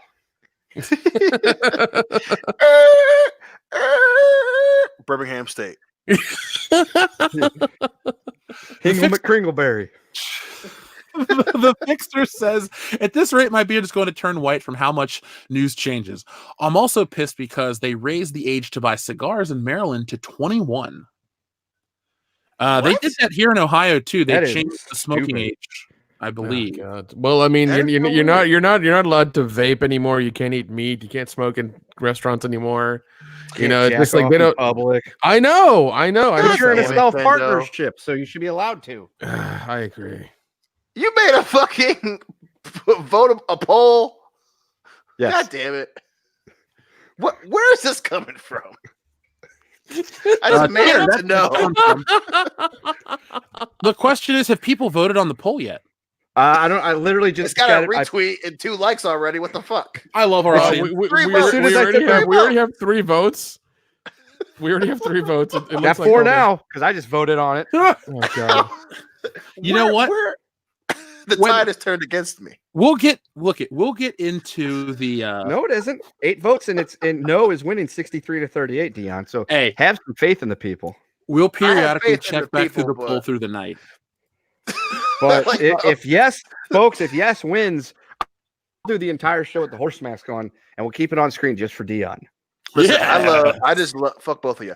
I just love how the sophistic autistic is the first to comment, tweet, the reply to it. He just goes, I am very happy to be the first one to vote on this important subject matter. The poll's going for 4 days, folks, so it should cover throughout the entire weekend. shit. So it's another whole weekend for Dion to go see the movie again. God. We put up a poll each week as Dion watched Terminator Dark Fate yet. Logan Michael Anti Funko Pop says, yes, that's what he'll say every time. Mr. Gently Benevolent, I love that screen name, says, I self-partnered earlier. I was all fine until the girlfriend walked in and saw I was watching World Class Bullshitters. There's a good explaining to do. It's okay. You sweet talk her, you make her feel better, you sit down, you have a movie, but then you're cheating on yourself, so that's not good because we don't condone that either. So With that's a woman. yeah, it's a sticky wicket, sir. Shouldn't be in a self partnership. No. Salvador says, no, Mom, don't come in. I'm self-partnering. Oh, the tide has turned. The yes is now winning 54-46. And folks, if you have no idea what we're talking about, if you go to our Twitter at the World Class BS, our most recent tweet, you can see it's a poll. Did Dion go see Terminator Dark? I hashtagged it as well. Opening weekend. And 53 votes have come through. And yes, 55. No. Arnold Schwarzenegger is going to be so 45. happy about this. With 3 days and 23 hours left in said poll. It's got Could you 9 imagine- retweets and 13 likes. If it gets like such trending or whatever, and people who made the movie are like, "Who the fuck is Dion?" Yeah. There's gonna be like just no last name. It's just gonna be did Dion see all these smart ass comments. It's just gonna be like there's gonna be so much confusion. Like what? Who the fuck is Dion? Why is this a poll? Does Big he shout like out. the movie? What? I was going to say big shout out to Jessie Milestone, who not only hearted it and retweeted, she wrote, "You know he did." So I'm thinking she voted yes. Damn it! Yes. By the way, Jesse, if Oh, you're listening, God. I still have that picture of Dion you drew. Oh, hey, if we get 1,000 thumbs up, we'll post that picture on Twitter. Yes. What is happening tonight? What is happening? You saw Greatness. Terminator. You betrayed us. We're fucking with you right now. What is going on? Oh my god. The Master 012 says, do you think the cataclysmic failure of Terminator 6 is an omen for the fate of the ruse of Soy Walker? And how much do you think it will make? I'm betting $700 million. All right, boys, Ooh. round table. Dion, estimation for the rise of Skywalker. Go. 750 million. Nick. 801 million. Kendo. 900 million. Survey says, I'm going to guess I'm going to go 875. I don't think it's going to cross the $1 billion mark. If I'm wrong, I'm wrong. We're not banking on it. We don't have insider knowledge. Believe me, if we had the power to mass suggest that and people would skip that movie, they would come over and give us their $20. Yeah, but I say that we would do more things with that than try to topple a movie franchise. If we own the fucking West Coast, we got the superpowers, okay? Right. So when we Otis do on the Berg. West Coast, people are gonna be like, "What'd you guys do? Hook me up." Cut me up." Nothing So- at all. This is all a Dukes Brothers bet between the four of us. So $4 is on the line. Whoever gets the closest without going over wins the $4. Now, Yeah. if it makes more than everything we did, and we went, wait, no, because we couldn't go over. If it tanks and gets less than 750 million, we'll just go to the bar and hit it hard. To celebrate. Sounds good. Yeah. If the Rise of Skywalker is an actual box office bomb, we're all getting back together and we're gonna party. Right. Shit, we should all go to Michigan. Fine. Dion. Yeah, if it bombs, because we would know that it completely bombed by what?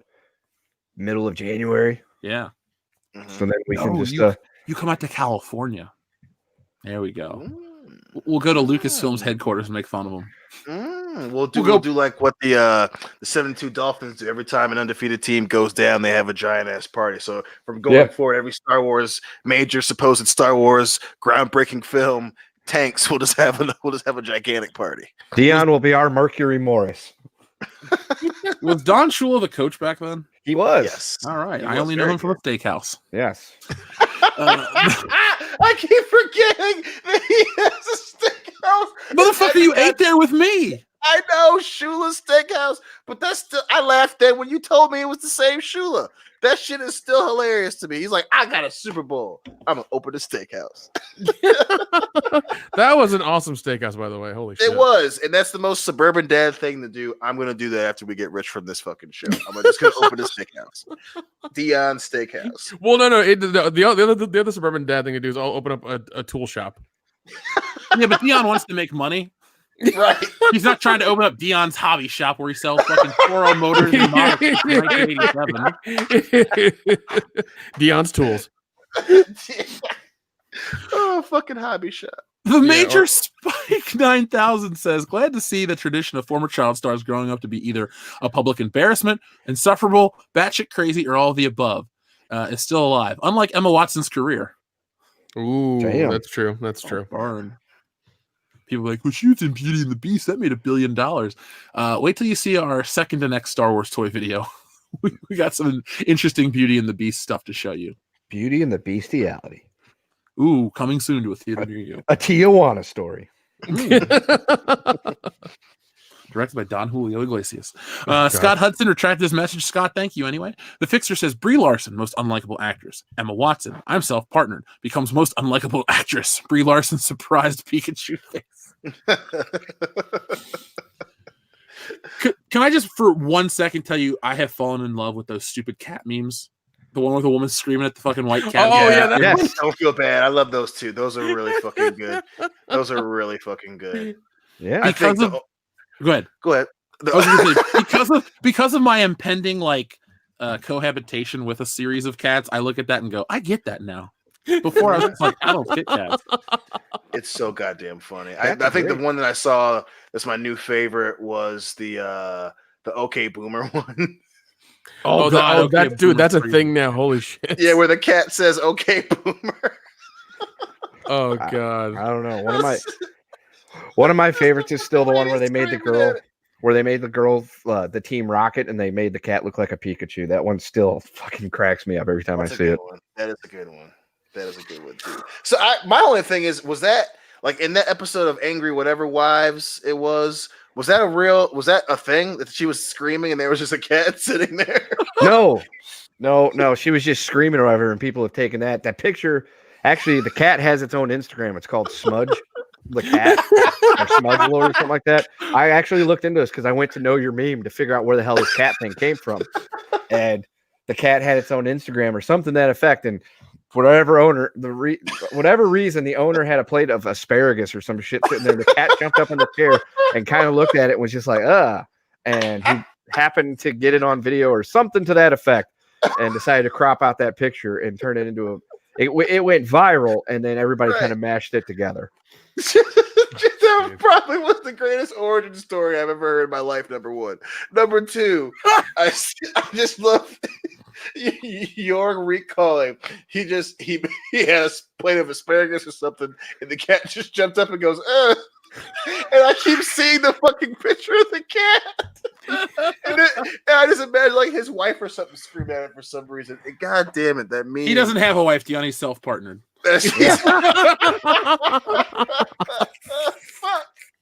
Oh God.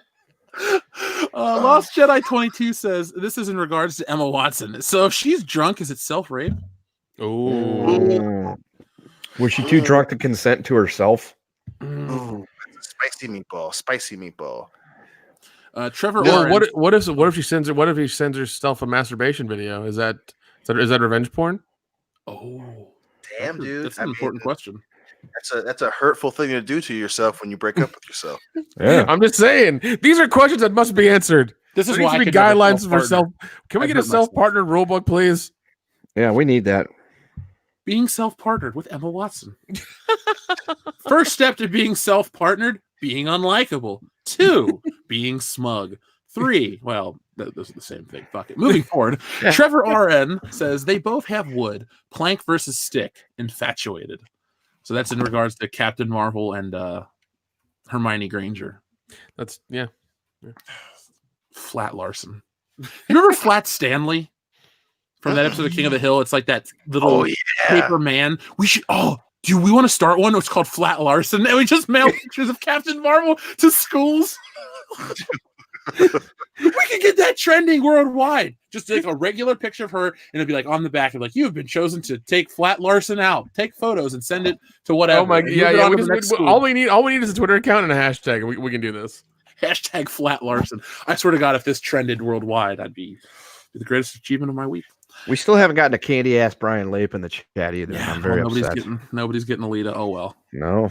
Let's see. Pallywhacker, great name, says Emma self-partnered with her Nimbus toy broom. Damn. By the way, Pallywhacker, I believe we have something from you over on Patreon, which we will get to tonight in After Hours. Let's see. Darth Fatass says, I'm not fat. I'm just easy to see. How big is Batista's dick? There you go. We got our first one of the night. Oh, the first one. Logan Michael Anti-Funko Pop says, would you count Lon Chaney's Phantom as a universal monster, or would you count it as its own thing? I count him as one due to the Remco 1980s toy line. I am aware of that Remco toy line, Logan Michael. Also, by the way, I thought of you today because I was at Target and I almost bought Halloween 2's Michael Myers with the Ben Tramer head, but I ruled against it as I bought a surprise gift for the channel instead. To answer your question, I go yes. Lon Chaney, Phantom of the Menace, Phantom of the Opera is a universal monster. What are your guys' opinions? Nick? Yeah, man, he's going to be his own thing. He's his own thing? Yeah, man. All right. He's a partner too. Yeah. He's self-partnered in his own Monster Mash. Well, he was self-partnered underneath the damn opera building or whatever. So yeah, it was a graveyard smash. Just fucking go with it. Let's see. Dumbmaster 012 says, E. Watson, I don't fuck mirrors. I'm autosexual. Damn. Autosexuals roll out. Oh, God. It's just hard reciprocating sorrow with a dick attachment. That's all it is. Have you ever seen Burn After Reading with that chair? Yeah, I know that movie. I remember that chair. But he's so happy he invented it. He's like, look what I did. I was like, what the fuck is going on? She's like, oh, that's incredible. Linda Witzke, that's a great movie. What have we learned? Nothing. That's right. Don't do it again. Yeah. Fuck if I know. I don't even know what it is. Yeah. Darth Fatass says, I'm not single. I have a fridge. Yeah. Okay. Storm, I saw Super Chat's gonna make us laugh. Stormcraft says, randomly watched Solo on Netflix. Aside from the dumb robot, I really liked the movie. Honestly, I think it's a decent film. To me, if I'm ranking all the Disney Star Wars films from best to worst, it is Rogue One, then Solo. I hate The Force Awakens and I hate The Last Jedi. I guess there are some things that you could find okay. I still overall don't like the movie. What did we give it? A 5 out of 10 on the channel? Something like that. It wasn't. We didn't classify it as good. We didn't classify it as a horrible movie. We just said it was a boring movie. Yeah, I especially love the fact when that gang kills Woody Harrelson's wife, and then once he finds out it's kids, like, oh, it's just kids. It's okay. No, that's fine. It's fine. Yeah, I'm not going to murder them. It's fine. Yeah. Like I said, here on this channel, you don't have to have the same opinion as us to be one, respected, or two, to make us like you. So you like the movie, cool. There are worse Star Wars films out there. Right. The Major Spike 9000 says, I'm not stalking her. We're in a long distance relationship. Oh my god. Oh my god. I swear to God, that's the most Brian Late thing I've heard all week. There we go. Yeah. There you go. Now, let's see. Rolf Mutzelberg says the odds of getting a royal flush are exactly 1 in 649,740.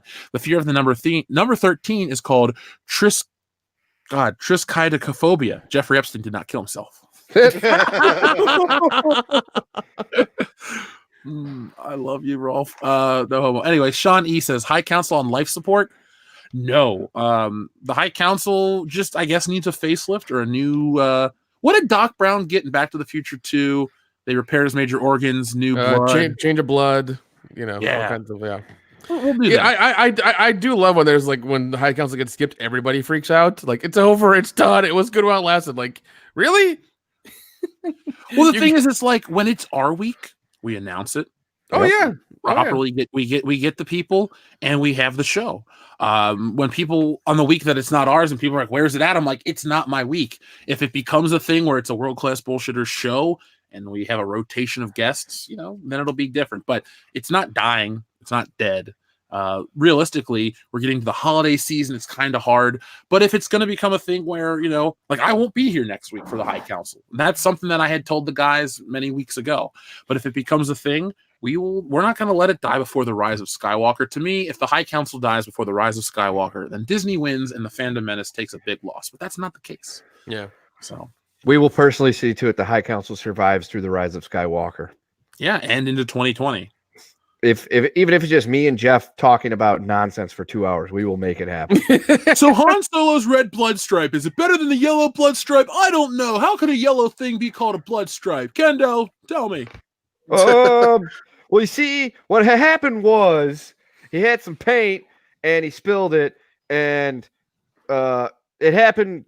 Fuck it. Who cares? Let's talk about his gun. Yeah, and Jeffrey Epstein didn't kill himself. That's anyway. right. Acid Blade 21 says, Jeff, have you heard that there might be a live-action Gundam movie coming out next year? As a longtime fan of Gundam, I am concerned with how Legendary Pictures will handle it. This IP, considering how much lore there is.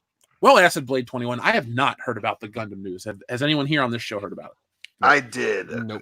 I think I heard about it a couple weeks ago. Last week I think is what it was, and then the dude in the import store was talking about because they sell a lot of Gundam shit. So I did hear, but I didn't think it was gonna fucking happen because it's just that's probably would be one of the harder movies based on a previous property to make for sure. See, the problem with Gundam or any kind of long-running, like if you were to like make an anime or a film of Lupin the Third, that'd be very easy. But something like Gundam, isn't Gundam a couple different? No, that's sorry. Wait, that's Robotech. No, there's. Sorry. I'm thinking of Robotech as Macross and something else and something else. Gundam, still, it has decades of lore. How do you combine that into one thing? I guess you would have to just make a potpourri version of it where it's like, hey, it's from this version and that version. So Acid Blade 21, I'll go the entire. I'll say this: I don't have faith in an American company adapting Japanese shit. Just flat out. Like people like Alita Battle Angel, that's fine. I haven't watched it, and it wasn't that I was trying to go against what people in the Fandom Menace were doing. It's like I don't really love as much anime as people would think. So live action versions are not for me. Ghost in the Shell was just okay, and I watched it because I like Scarlett Johansson.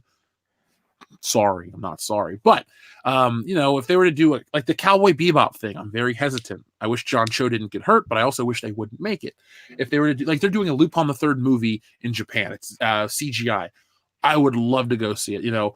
That's my favorite Japanese character, and the fact that they're pumping out new cartoons all the time and stuff. There's just like Lupin the Third Renaissance. So I would love to see that, but never an American live action one. So I don't have faith in anything from Japan being adapted in America.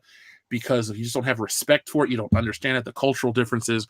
It exists in that medium. Let it be anime, let it be comic or video game, but don't bring it to America. I don't want it. Any other thoughts, guys?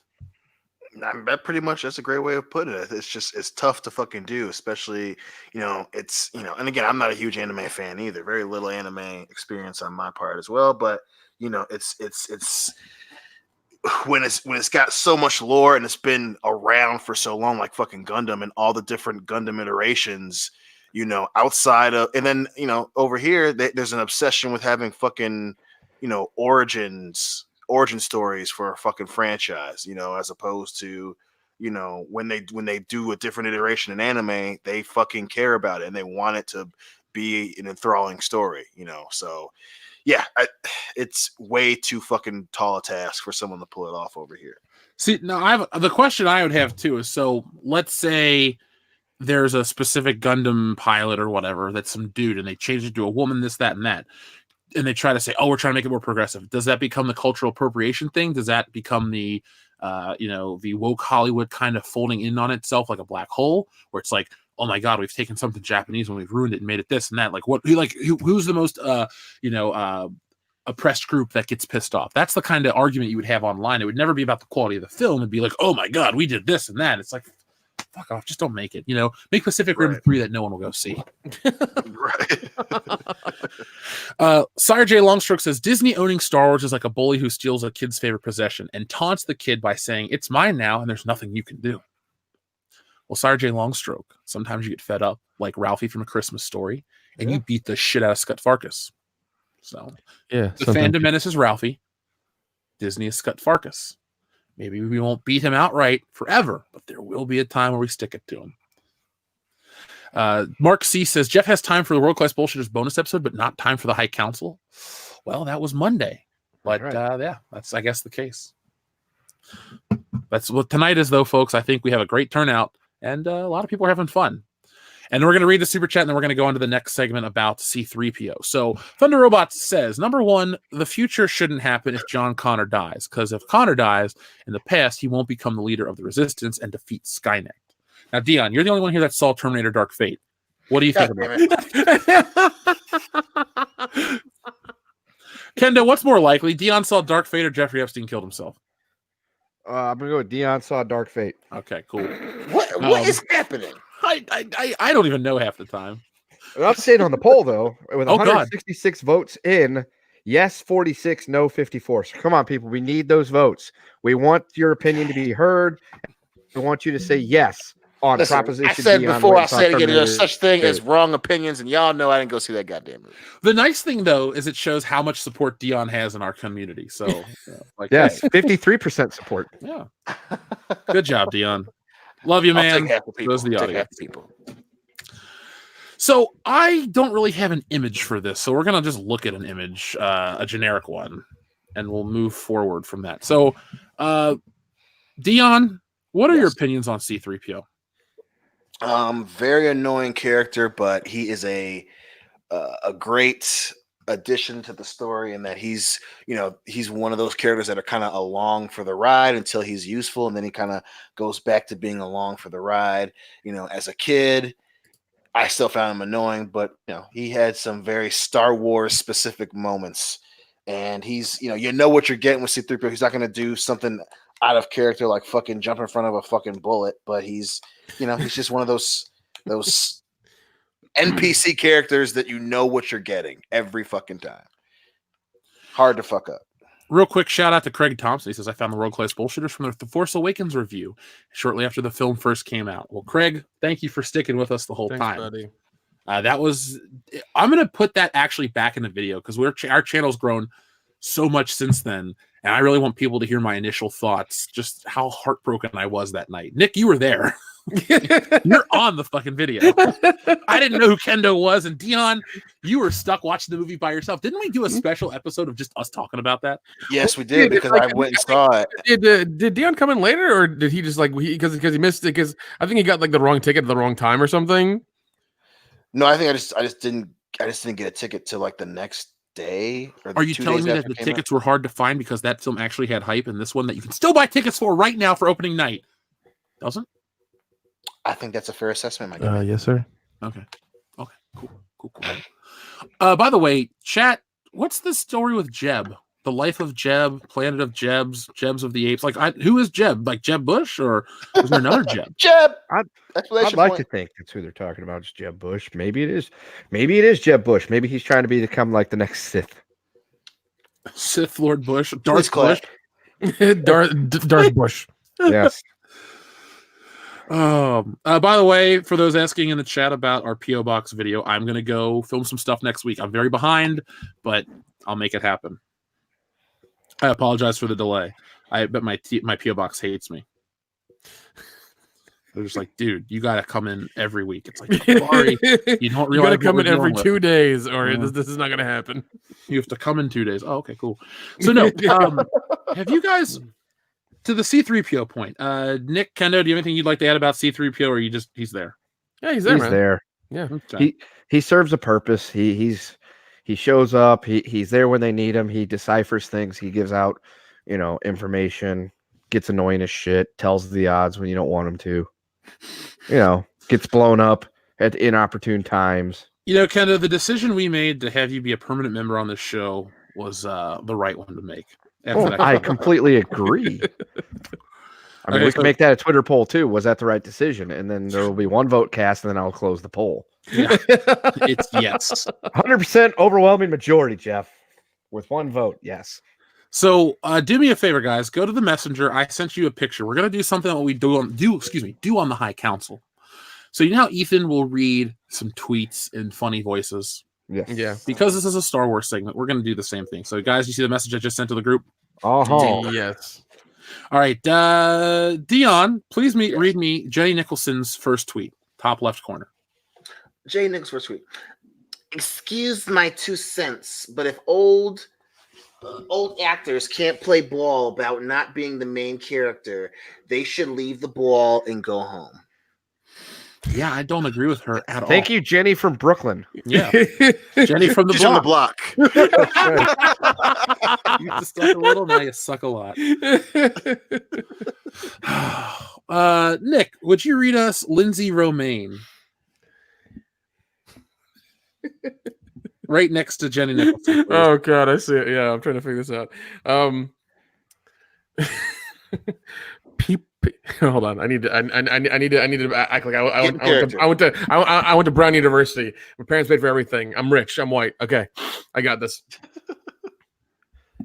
People were racist. mad at me when I said this, but I was right. And what did she say there? I hope 3PO dies. Whoa. Yeah. She also goes on to say, Nick, I don't like robots that talk. then why are you on Twitter, Lindsay Romaine? I love lettuce. Okay, I'm sorry. Let's see. Kendo, would you read us Isabella's? Isabella says, I'm assuming this is about C3PO. I definitely want him to die now and stay dead out of spite.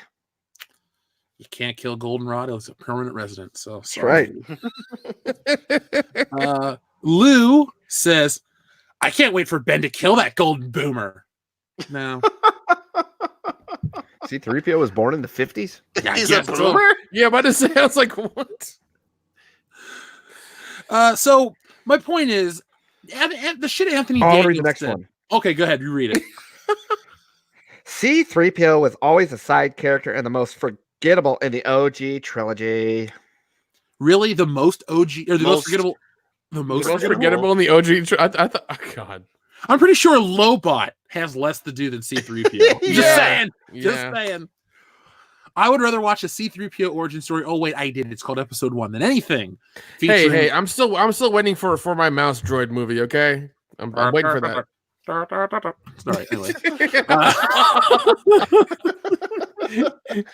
I want 3 2.5 hour epics of the mouse droid. Okay, that's what I want.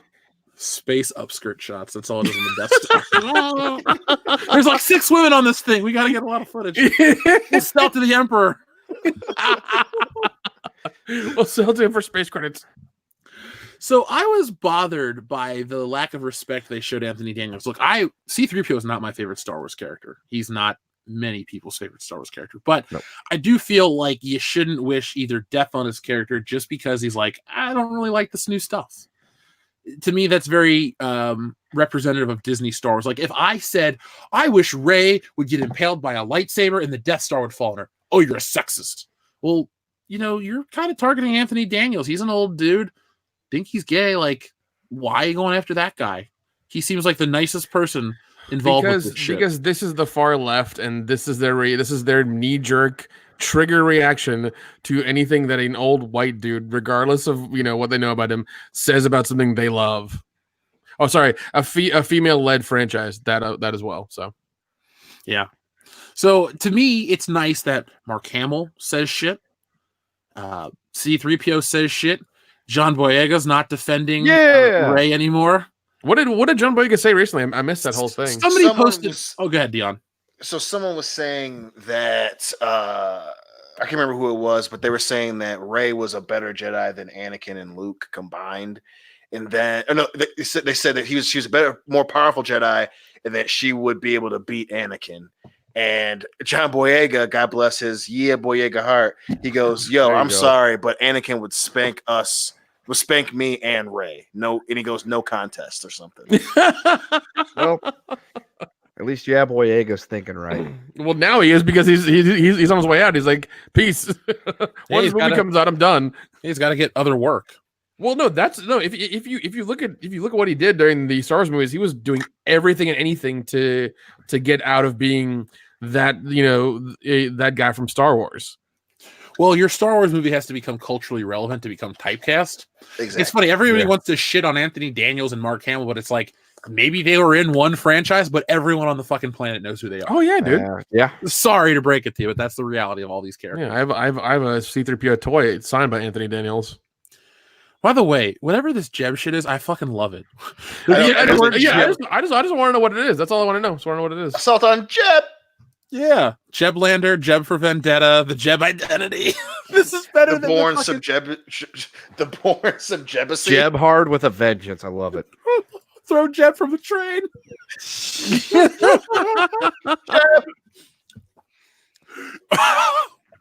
I finally saw not EFAP. That's where it comes from. I finally saw Throw Mama from the Train recently. It was meh. But anyway, Yeah, it's okay. I digress. So yeah, I don't really like them shitting on C-3PO this way, and I don't like like I said, I really think the fans are winning in many ways. So it's going to be interesting to build up to Rise of Skywalker. I feel like it's like a proverbial of rolling over. It's just like, you know what? Sorry, we're not going to fight this one. Just buy the Mandalorian on the streaming service. We're sorry. What was that? We're sorry. Sorry. Wesley Smith says, Peter Parker, you don't trust anyone. That's your problem. J. Jonah Jameson, I trust my sausage. My sausage sense is tingling is probably the dirtiest thing we could say on the show. For sure. For sure. I don't even know if I feel comfortable saying that on the show regularly, so I won't. Zaire says, I can still get tickets for the first show for episode 9 on December 19th. Cool. Damn. That says a lot, doesn't it? Yeah. Damn, man. Remember, that's it's rough. the toxic brood that hates this show. Yeah, and we're affecting ticket sales by being toxic. Yep, that's what it is. Yeah. Yeah, breaking 'cause that's news. how that We're all works. Russian bots. Yeah. Beat book, comrade. You know, Yeah. Whatever. Dovalish. Don't Vidania. Don't go see Star Wars movie. Drink I love vodka. If it dies, it dies. I like how we go from real Russians to Ivan Drago. Yes. Well, when I think about Russians, it's either Yakov Smirnov or Ivan Drago, who wasn't even Russian, so it works. Yeah. I think of the myriad and countless are the same fucking thing. All the James Bond villains. Yeah, pretty Oh much. my right god, dude! Holy Yep. shit! Yes. Welcome to General the Cold War, Arkady. Dovalish. Grigorievich Arumov, you know. Natalia was Russian, even though she's Mm. whatever. Isn't Georgia technically in Russia, or is Georgia its own country? there. There is no country, but it was with the USSR. That's right. Yeah, it was a Soviet republic. Okay. Bad Bond number 34. This comes from Dr. Coffin Nails. The exception that proves the kill. That's a good one. That's a really good Wait, one. did Arnold Schwarzenegger do a Russian accent in a movie? Red Probably. Heat is the Red name Heat, of it, yes, baby. Red Heat. With, Yeah, Red Heat. with the other Belushi brother. The living Oh, one? the one that's alive. Yes, and it's actually a pretty damn good movie. Oh, jeez. Is that the I Liked Nuke Food? No. That's Twins, right? No, that it's in both. I think, 'cause I know for sure it's in Twins. Oh, for but sure. I think- Yeah. I want to say he says it in Red Heat too. We just nuke it. I like nuke food. Thunder Robot says number 2, which makes Skynet has no reason to send anyone back in time to kill Sarah Connor before she gives birth to John. So I think Thunder Robot's what you're trying to tell us, that this creates a paradox by building up Danny Ramos and Grace as a new character that, the old Terminators are rendered useless and the new ones are rendered irrelevant. Dion, do you agree since you're the only one that saw it? God damn it! Scott Scotti says the Terminator should be played by Robert Downey Jr. in blackface. Oh The my T god. White 1000 should be played by Idris Elba in whiteface. Oh my god. From what I keep hearing about this in the story, it doesn't make sense in the timeline at all because oh god, it doesn't make sense and I'm tired of it. Well, welcome to Hollywood 2019, bro. I hate it all.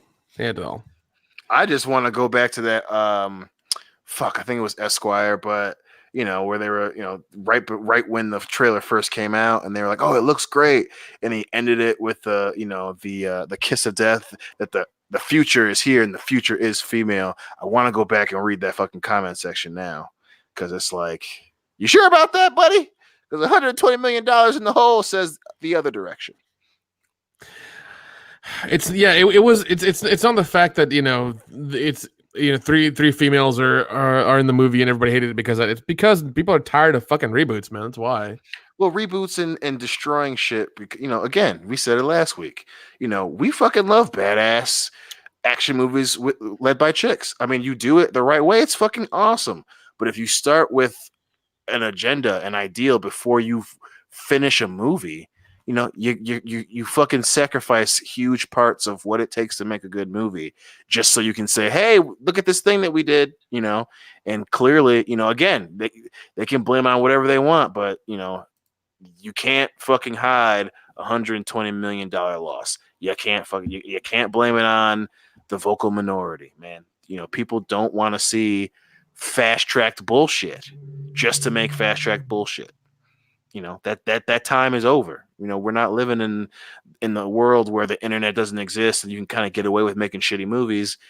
That that bridge is burnt, and there's no going back for Hollywood. There just isn't any going back.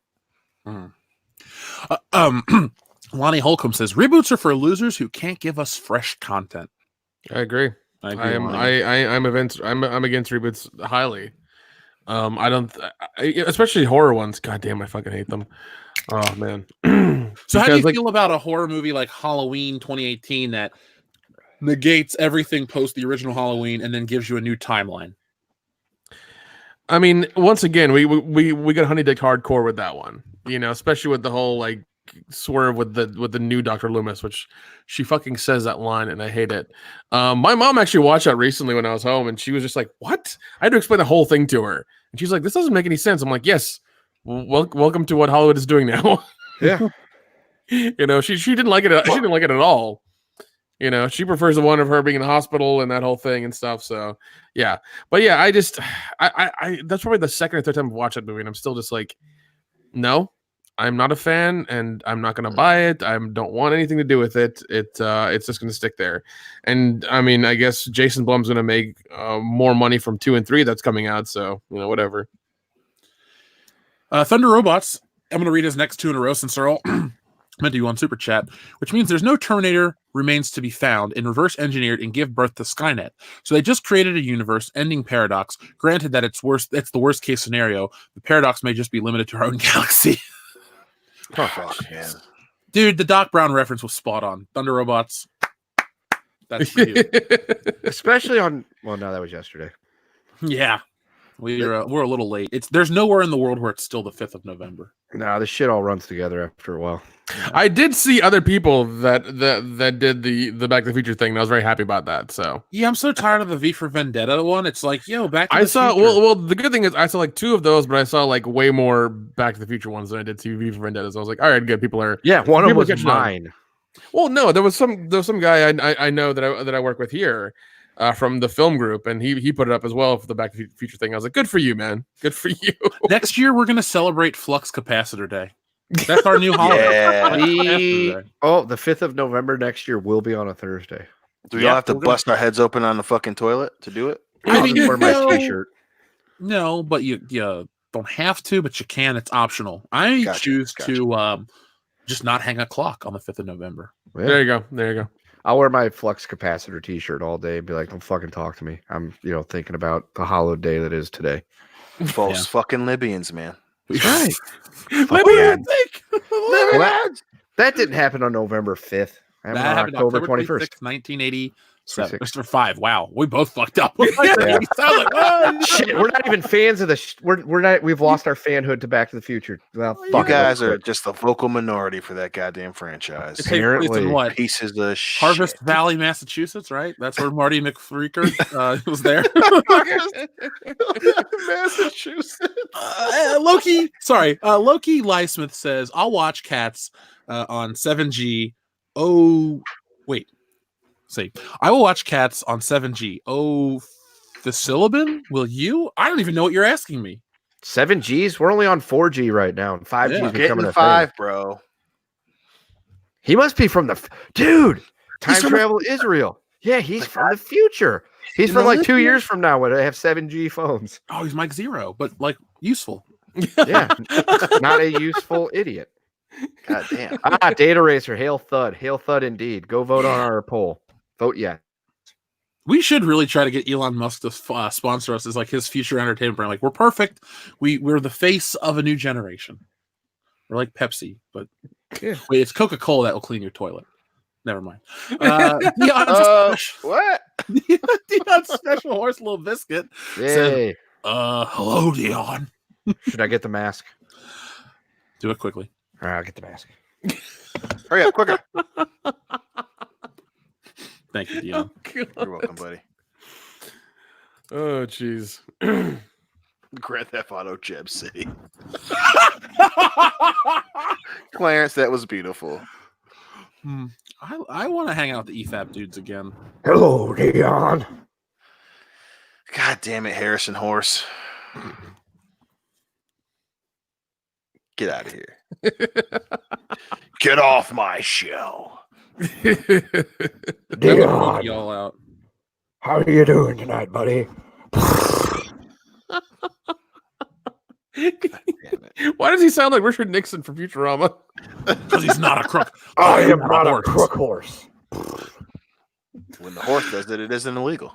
It looks like you're trying to deep throat the microphone, dude. Just let me know. That horse is a whore. Of course. Tim Collins says, YouTube just gave me this free super chat. It's yours. Well, thank you, Tim. We appreciate it.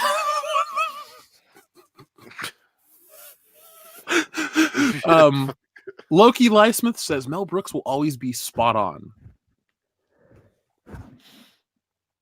About the whole death the comedy thing, I think is what. Yeah. Is that what I wasn't saying that. Kendo put the microphone in his mouth, and I went, okay.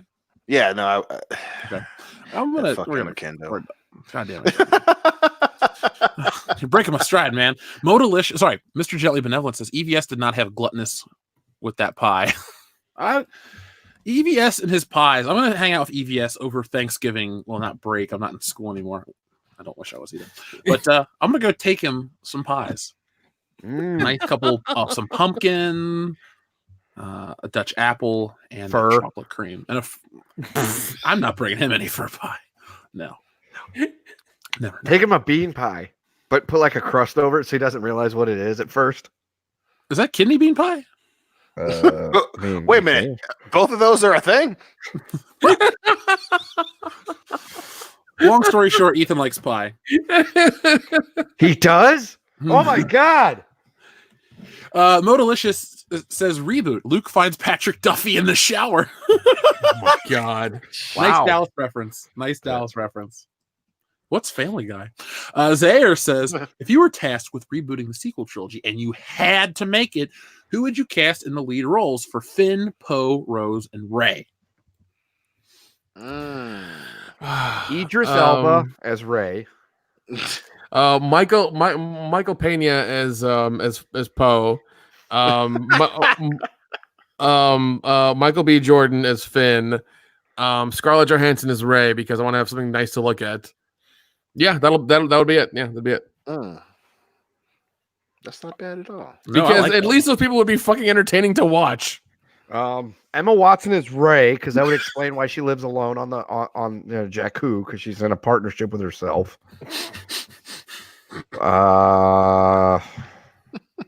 Let's see. Poe Dameron can be played by Shia LaBeouf because I think he's a nutbag.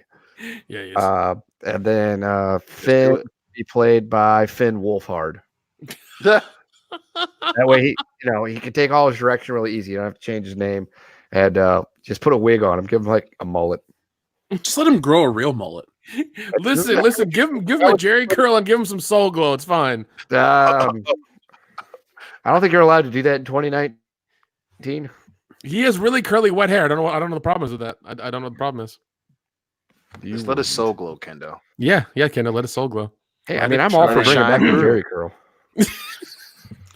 By the way, people in the chat are like, "What about Rose Tico?" We would not have Rose Tico. No, she's not in the movie.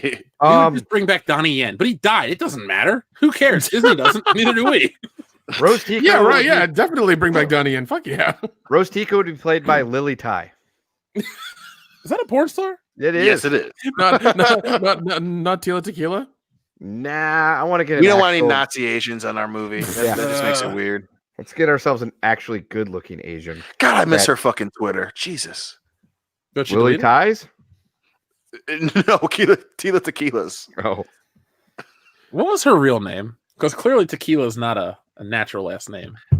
I can't remember what her real name is. I don't think she's not interesting enough to find out. To care. I'm not even going to Google it.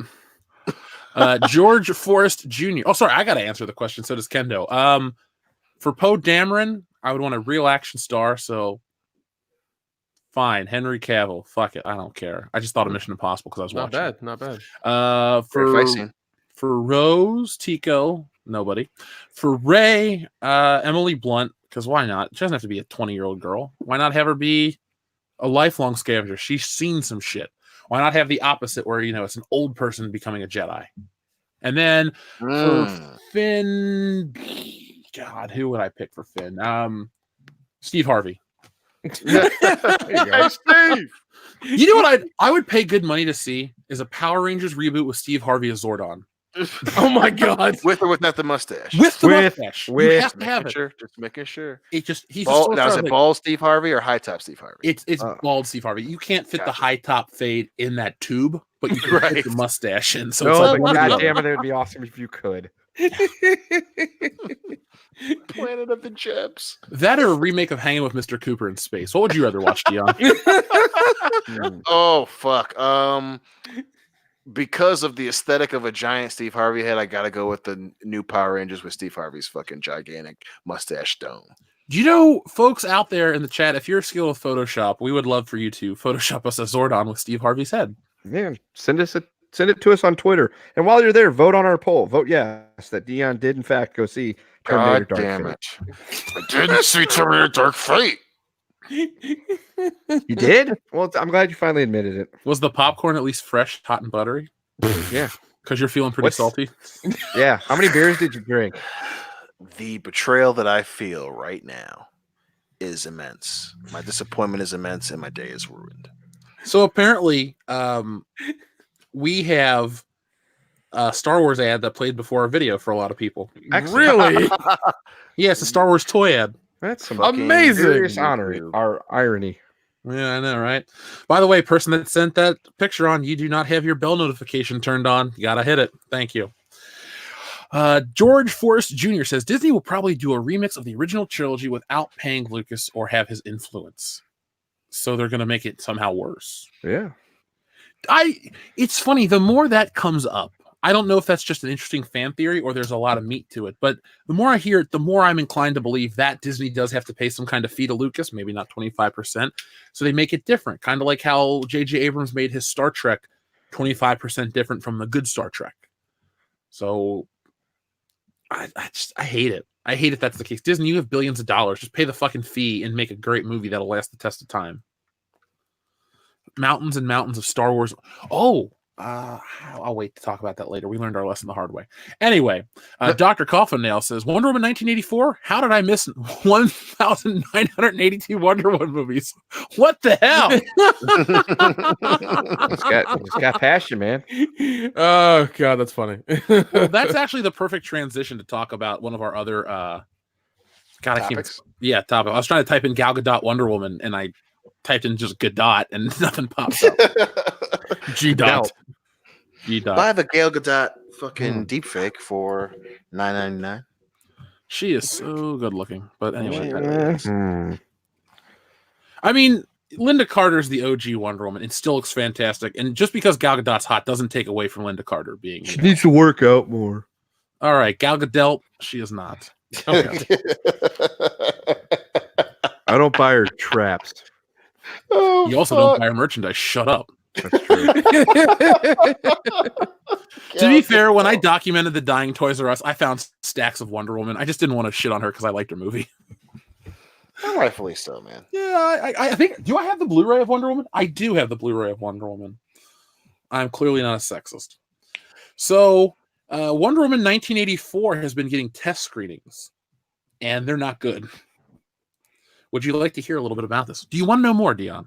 Yes, click. All right, so let me pull up the news because this just popped up today. Oh, shit. Where? God damn it. Hold on. I know I read it today. I'm not crazy. Test screening. There we go. Wonder Woman 1984 test screening. Where the fuck did it go? Talk about something for a minute and I'll talk. Oh, here we go. Here we go. I found it. Oh, fuck. Ben Swallow sucks. So this comes from Cosmic Book News. Obviously, this is to be taken with a grain of salt, but test screenings do get changed. Remember, folks, Suicide Squad and all these other things had these great test screenings, and the early Twitter reviews were so positive, and that movie was dog shit. Armageddon. Oh my god, 7 brides for 7 ships. Anyway, so here's the talk about Wonder Woman. Warner Brothers is reported to have held 2 test screenings for Wonder Woman 1984, one back in June that has been said to have been well received, but spoilers for one reportedly held in October offer what sounds like a complete disaster. Should I keep going? Yes. Yes. I'd like to know more. I was going to sit on the details, but since I liked the first movie so much, this is really bothering me. I'm not even sure if they have a time to change things, because it's more about the story than anything else. But if the details are legit, I don't even know what to say. Yeah, it's that bad. So these are some spoilers, alleged spoilers. We got to take these with a grain of salt, folks. But we're going to talk about them. So it's claimed some magic rocks give Pedro Pascal's Max Lord his powers, which enables him to grant wishes to other people. Oh no. However, those wishes cause monkey paw, horrific side effects that in turn power Max Lord even further. Wonder Woman accidentally wishes for Steve Trevor back. However, per the monkey paw, the side effects, Steve Trevor is reincarnated in some other man's body, with only Diana able to see him. The wish also causes Wonder Woman to lose some of her powers to the point where she is vulnerable to bullets and knives. This is also how Kristen Wiig becomes Cheetah, by wishing it, because she wants to be like Diana, and that is how she eventually gets her Cheetah cat suit, super strength, etc. Well, Wonder Woman learns about what's going on and goes after Max, which causes Cheetah to turn Diana, as she doesn't want her to surrender her new life. Since Wonder Woman also apparently lost the ability to fly, her and Steve Trevor steal a jet and chase after Max and Barbara. And guess what? She turns the jet invisible with her new power. Wait, so she loses her powers but gains other ones? Yeah. She, Wonder Woman, pronouns pal, she can also throw lightning bolts by swinging her magic lasso. Max Lord's big plan is to hijack a satellite in Washington, D.C. and have everybody wish for something so he can become uber more powerful. Unlimited power! He's what? Hold on. Big battle ensues with Wonder Woman coming out on top. Max Lord wishes he never wished for anything in the first place, and poof, everything is back to normal. That means so this is Wishmaster 1? That means Steve Trevor is back to being dead and Barbara is back to normal. But we're not done yet, guys. As the flick apparently rips off Meet Joe Black as the guy that Steve Trevor was possessing, he doesn't remember anything, but strikes up a conversation with Diana, and she agrees to go out on a date with him. This, according to the Redditor, this version of Wonder Woman 1984 received mixed reactions, as some felt it came off really goofy, really campy, and simple, with others offering it's too slow and plot heavy. Again, this may not be the final version of the movie, but all this about the magic rock, having everything wiped away, Wonder Woman having goofy powers, dating some guy at the end, etc., it spells a huge disaster. Yeah, and also there's a test screening. I don't know. Test screenings are always like weird, and I don't take what they say at all. I really don't, because once again, you know, what you just said is like Suicide Squad. Everybody said it was great, and everybody, you know, the test screening said it was great, and everybody else said it was shit. So I'm going to disregard all this information. People are freaking out in the chat. Like, are a lot of people that are screaming like, besides all the Jeb stuff, I'm just seeing people angry. Which is fine, you know, that's fine. But like test screenings I've always heard the weirdest shit test screenings, and whatever comes out, you know, that they bring out always is just like seems to be the opposite of that a lot of the times. I'm just and I just don't take what they say as any sort of as anything. I think this is probably accurate to some point, and I think it's very terrible for Wonder Woman. I'm not on the whole hype train about, we need this and that because it's a woman. Wonder Woman has always been a character that I'm fine with.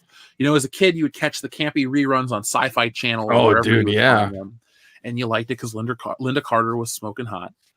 And then I would watch the Justice League cartoon, and I was cool with Wonder Woman. She was strong as Superman. She could fly. She could do shit. I liked her.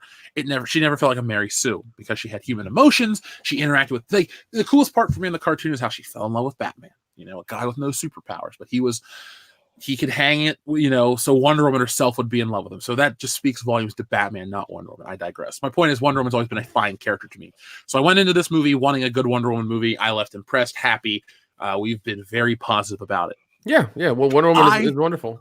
I don't want Wonder Woman to go back to the Snyder era of DC. Like, as a guy who, yes, I do prefer Marvel over DC, but I do like DC a lot. If Marvel's 100%, DC is like an 85. I really like their shit. And I was really happy that Joker made all this money, that Aquaman made all the money, fucking Shazam was a hit. I liked those movies a lot. I wanted more DC hits. I'm kind of sad to see, if this is the case, that Marvel is just going to wipe the floor with Wonder Woman with the Black Widow film. Like, I wanted Wonder Woman to beat the Black Widow. I wanted it to be, you know, this big thing. I wanted DC to have their $1 billion female movie, so we can shut the fuck up about Captain Marvel. You know? Yeah, that's for sure. Yeah, I hope this is just just somebody writing something and they just kind of like gave it they gave it a very general idea. They didn't really go into too much detail. It's just them like writing stuff out that I thought was stupid. I just hope it's that, and it's whatever comes out is going to be good. That's what I hope for. So we will see. Other guys, you've been unnamed. I am the Unsullied. I really, truly hope that this is bullshit. If it is legit, then this is this might speak the end of this DCEU, which I wanted them to make some chicken salad out of some of the chicken shit for sure. I wanted them to find a way to succeed. I liked the characters, and again, despite what other people say, Justice League was a pretty decent movie, and I thought that they had room to save it. But yeah, I'm not gonna freak out just yet. But if they went with this fucking magic rock for Max, God, oh my God, that's depressing as hell. That's really depressing as hell because it's just more proof that these studios don't know what the fuck they're doing. I was already worried when they said that it was going to be Maxwell Lord and Cheetah was going to be in it. But if they really went with this magic rock bullshit, God, I hope not. A fucking satellite to get everyone to make what? All of it sounds terrible and all just like thrown together. So I just wanted to see Wonder Woman in World War II. Yeah. Because the best parts about Captain America in World War II were cut short through montage. So why not have Wonder Woman lift another tank and do all this shit and have her fight throughout the ages, or have her go to Vietnam? You can make it. Ooh, that'd be interesting to go. Yeah, do the Vietnam thing. Yeah. 1984. Look, I get it. You're trying to cash in on Stranger Things. You're trying to cash in on this new wave of 80s nostalgia that just somehow won't stop. That's fine. I like the 80s. But why would you put her in this? This is so un-Wonder Woman. Have her go to space. That sounds more compelling than going to a fucking shopping that'd be fun. mall. That'd be fun. Or just do a fucking have the sequel be after what happened in fucking Aquaman, this fallout of the Justice League, fucking do that. I want to see her, having to try and clean some of the mess up of the war at Atlantis. Now you've got these people figuring out that there's an Atlantis, and use her movie as a lead into Darkseid, like fucking, but 1984 with fucking Maxwell, come on, with a magic fucking rock. Jesus, please don't let this be right. Oh my God, please let it be wrong. God, that sounds so bad. So bad. Like, we get it. Her and Chris Hemsworth had great chemistry, but he's fucking dead. Let's move on. You mean Chris Pine? Yeah, Chris Pine. That's a type of tree guy. Not whatever. Wrong Chris. So while we're on the topic of DC real quick, the Batman, they keep having rumors and they keep making casting announcements. So we have Robert Pattinson as Batman. Jeffrey Wright's Commissioner Gordon. I don't like when you change a character. Jeffrey Wright's a fantastic actor, but why couldn't we have J.K. Simmons come back? Just saying. Oh, yeah. Zoe Kravitz is Catwoman. So they're doing something. Yeah, I'm not a fan of that. God damn it. Gotta do a little race. She's not a good actress. She's really not. Yeah, I'm not a fan of changing races of characters either. I at least will be cautiously optimistic, but fucking Zoe Kravitz is not a good fucking actress. Yeah, don't they have like, what is it? Cardi B is like Ivy or something like that. I've heard that too. That was a rumor. I don't think that was announced. Okay, all right, good. Because I was just like, don't put her in anything where she has to talk. That's a bad fucking idea. And plus she has a fucking accent, like she's terrible. But then I know that the Matthew McConaughey as Harvey Dent thing was official too. Yeah, now this one we'll talk about that in a minute because that's still on the rumored list according to this article. But Paul Dano is going to play the Riddler. Damn. Andy Serkis is Alfred. I saw that was a rumor that he wanted to do it, but I'm just like, I don't know about that one either because those crazy eyes do not scream, paternal father figure to me. I thought Jeremy Irons did a great job. Jeremy was a Irons did great fucking Alfred. great. He did amazing. He sounded I could listen to him fucking read a goddamn Chinese New Year calendar, dude. Like that, You could that hear him dude read a is Chinese awesome. phone book. Come on. Yeah, that dude's awesome. Yeah, And then finally, they got Colin Farrell's rumored to play the Penguin. that's weird. I saw that the Twitter was laughing about George Costanza doing it, which I thought would have been pretty damn funny. But Colin, I appreciate that he likes doing comic book movies. Like I love you, Colin. Keep trying. But the Penguin, bro, really? You know that part of his character is that he's some short piece of shit. Like that's not you, man. Well, remember, John Leguizamo is not as small as the clown either. So Yeah. Yeah, because that movie turned out fucking great. hey, you love it. I do love it, but I think he was a great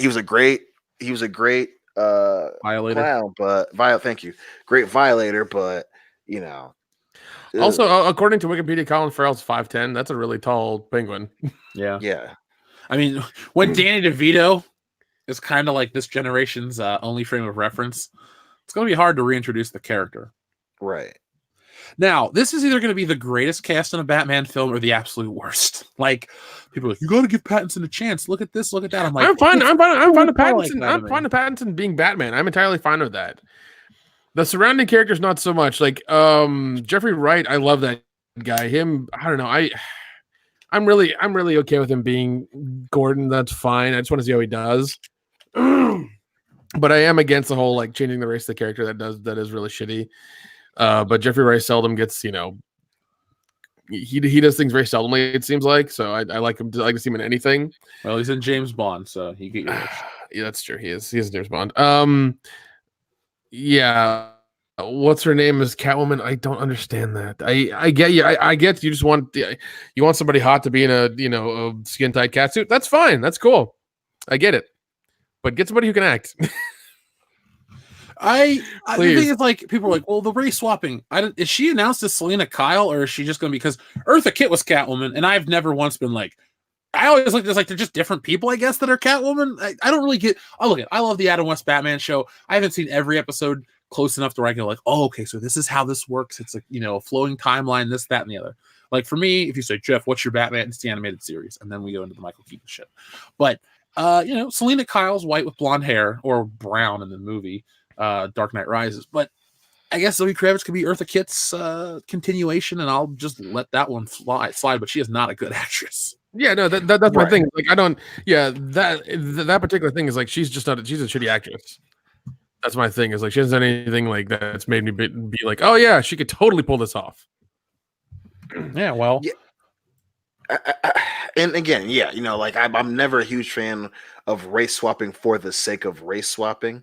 Now, if you bring in someone who happens to be a different race than the comic book iteration, and they're a great actor or actress, well, then I get the right, because that makes more sense, right? You want, this person has done this, and this. Their characters that they've done in the past are, examples of this, and this. That's a lot better than doing shit like just doing it because, oh well, we want to check boxes, and again, before everyone gets all crazy about it, that is something that you have to address, because that's, especially again, a pre-existing property, that that's just something that is like super obvious from the jump. It's like, okay, well, they picked so and so, why do they have this person, right? So just saying that off the bat. Secondly, again, I'm okay with Batman movies kind of acting as vehicles for certain actors. Obviously, Christian Bale, he'd done a lot of shit before Batman Begins, but he became a fucking superstar after doing Batman.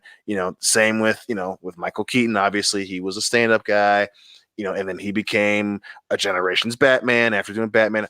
I'm okay with that. It's just changing everything while you're still in the goddamn DCEU timeline here. That's my problem. We already have a fucking Commissioner Gordon, and it's J.K. Simmons. So now we're changing it to fuck the other direction to Jeffrey Wright. As much as I love Jeffrey Wright, it's like, I just saw J.K. Simmons as fucking Commissioner Gordon. Why are we fucking changing that? I just saw Jeremy Irons as fucking Alfred again. Why are we changing that? I understand that it's a prequel Fucking put more makeup on these guys. They don't.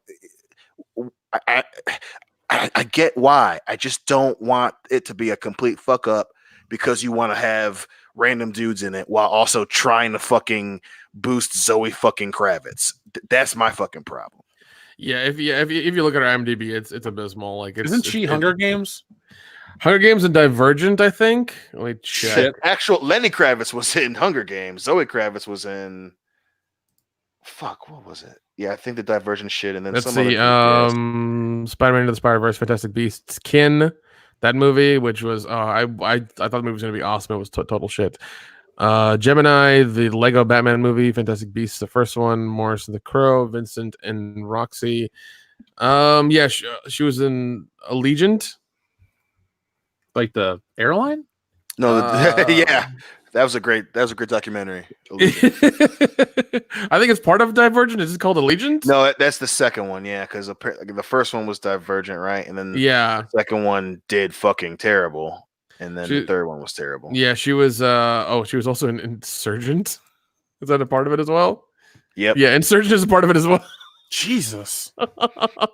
She was in all three of them. those She's in all three of them. She's in all three of them. Yeah, Okay. man, they tried to make that a thing. That and that weird chick that played the main chick in those Divergent movies. Shailene Woodley. Did you ever hear the rumor she was too ugly for Mary Jane, so they cut her out of The Amazing Spider-Man 2?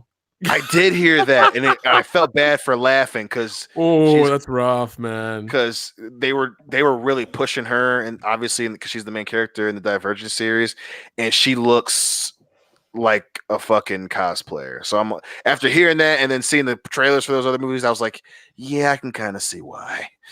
Yeah, Zoe Kravitz was also in Mad Max Fury Road, like just a bunch of like little things here and there. But she's I don't think she's been like the main character in anything. It's just like she's the side character, the secondary character, nothing like predominant. So for her this movie is insulating itself from any Robert Pattinson criticisms because they're gonna pull that card where it's like, oh, if you don't see this movie, you don't support this, that, and the other. It's like, yo, I'm a Batman fan, lifetime Batman fan. There's shit you do, there's shit you don't do. This movie hasn't crossed the line where I'm like, I'm not watching it. If the bat suit looks completely fucked up, I'm gonna have a bigger problem than I am with Catwoman.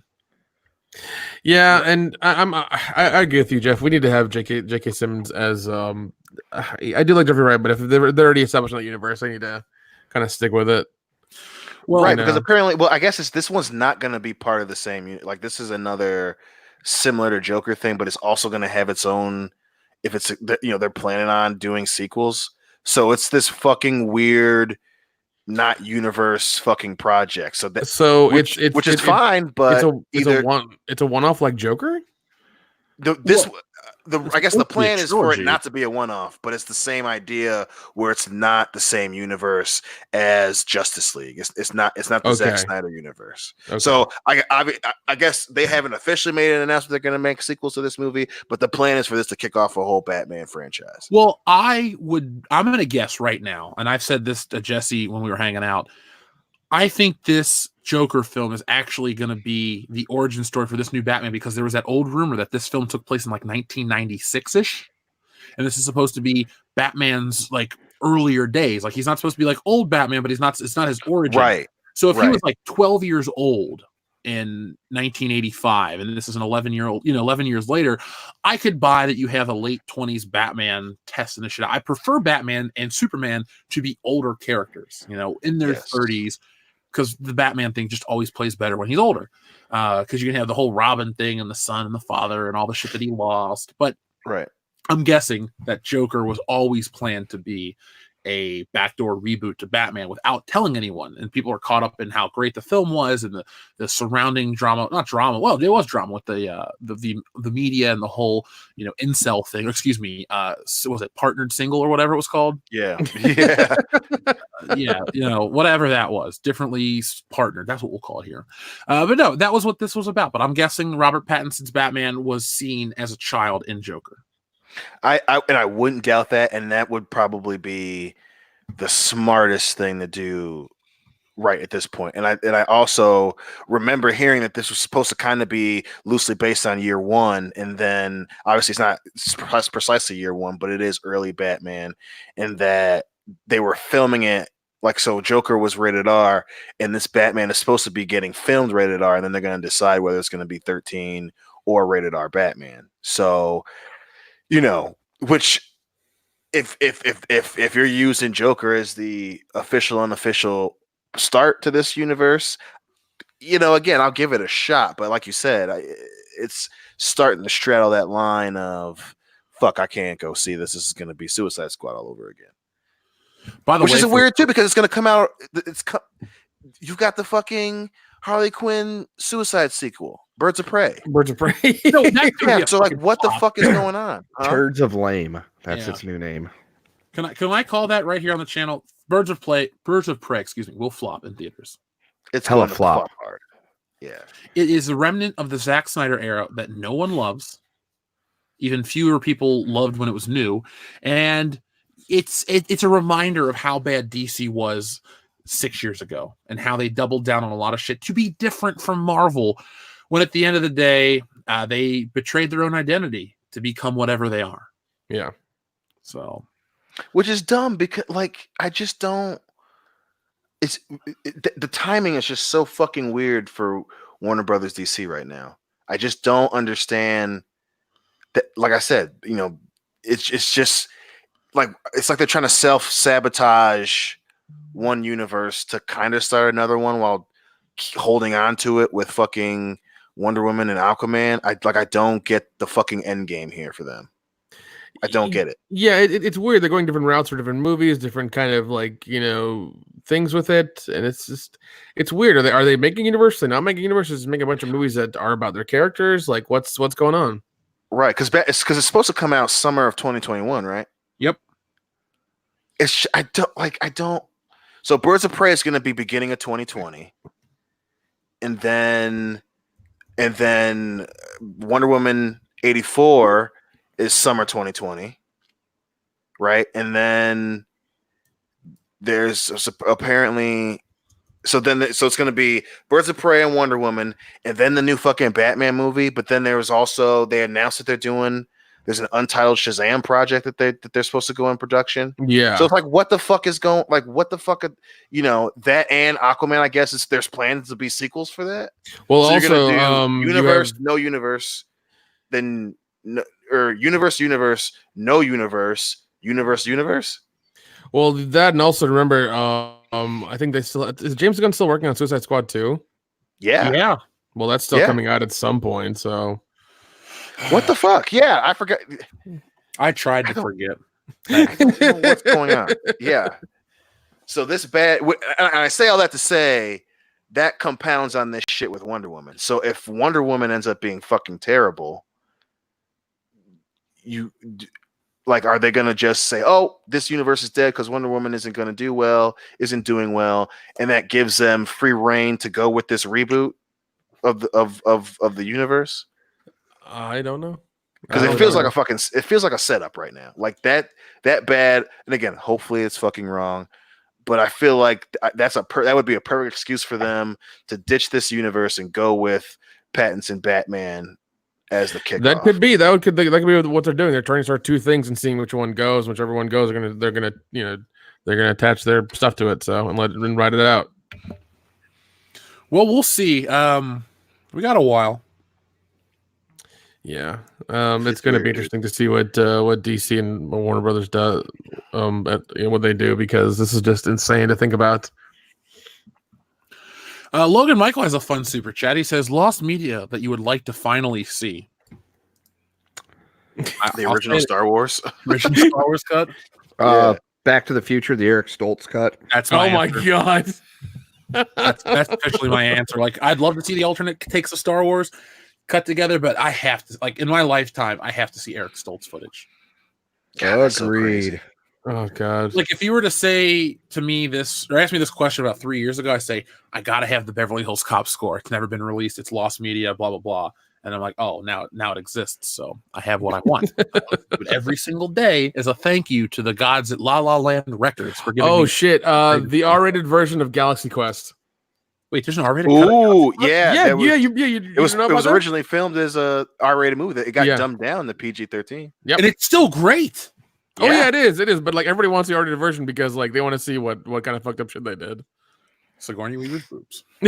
Probably. I'm in there. There's probably a weird sex scene between her and Tim Allen, so you know. The original cut of Song of the South, so we can laugh at Disney.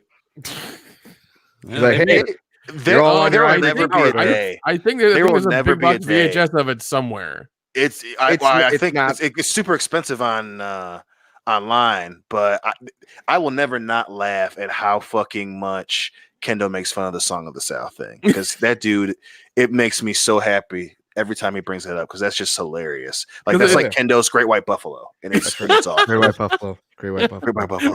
Or Barry at Kendo's Brown Bunny.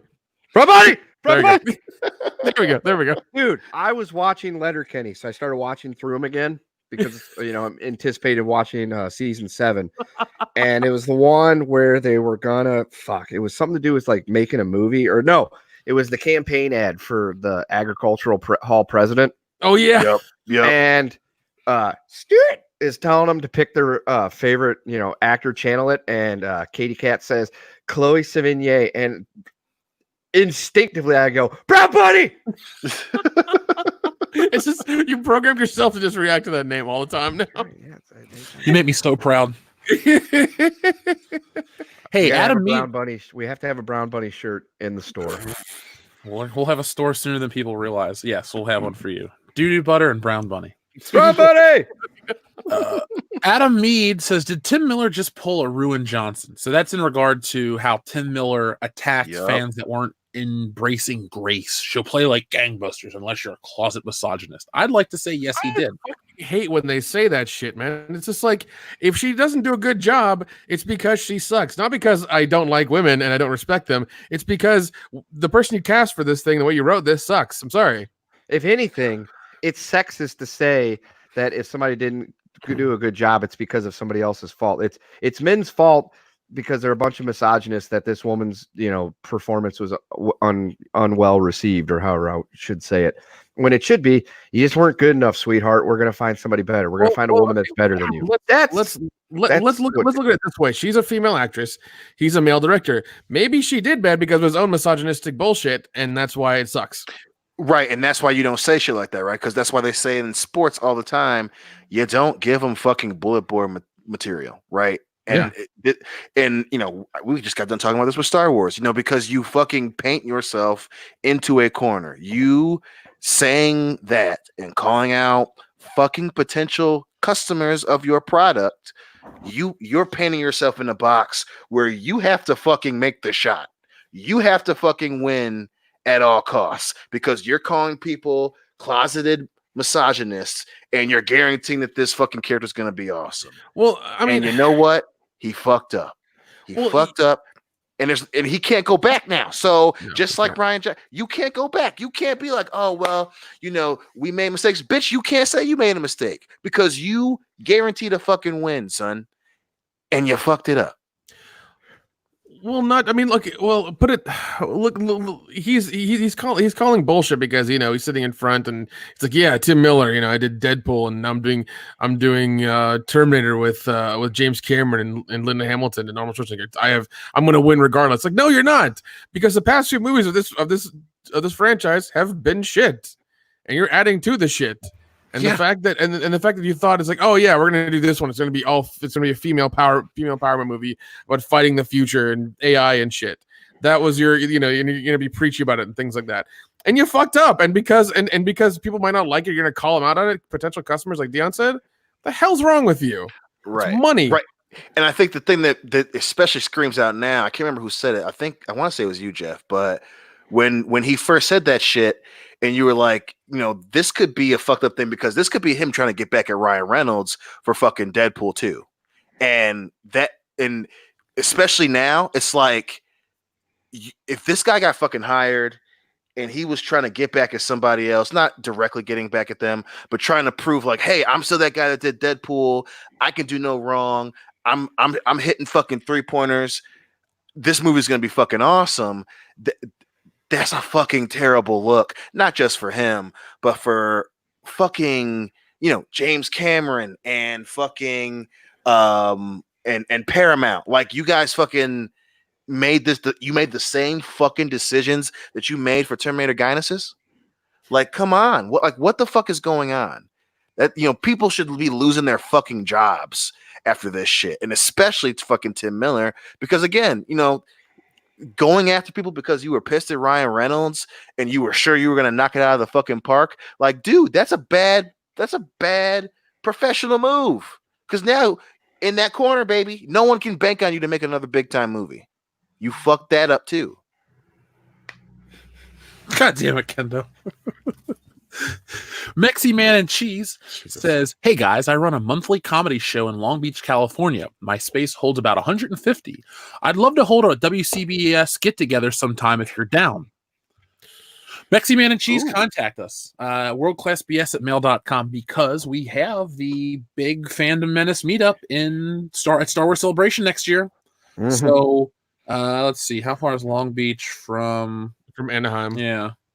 It might be way too far, but I'm just going to look. There's so much drama in the LPC. It's kind of hard being Snoop DL Double G. Yeah. But somehow, some way, keep coming up funky ass shit like funky ass shit every single day, baby. It's 25 miles. That's not bad. Okay. Yeah, California driving, that's like 6 hours. That's so true. I lived out there.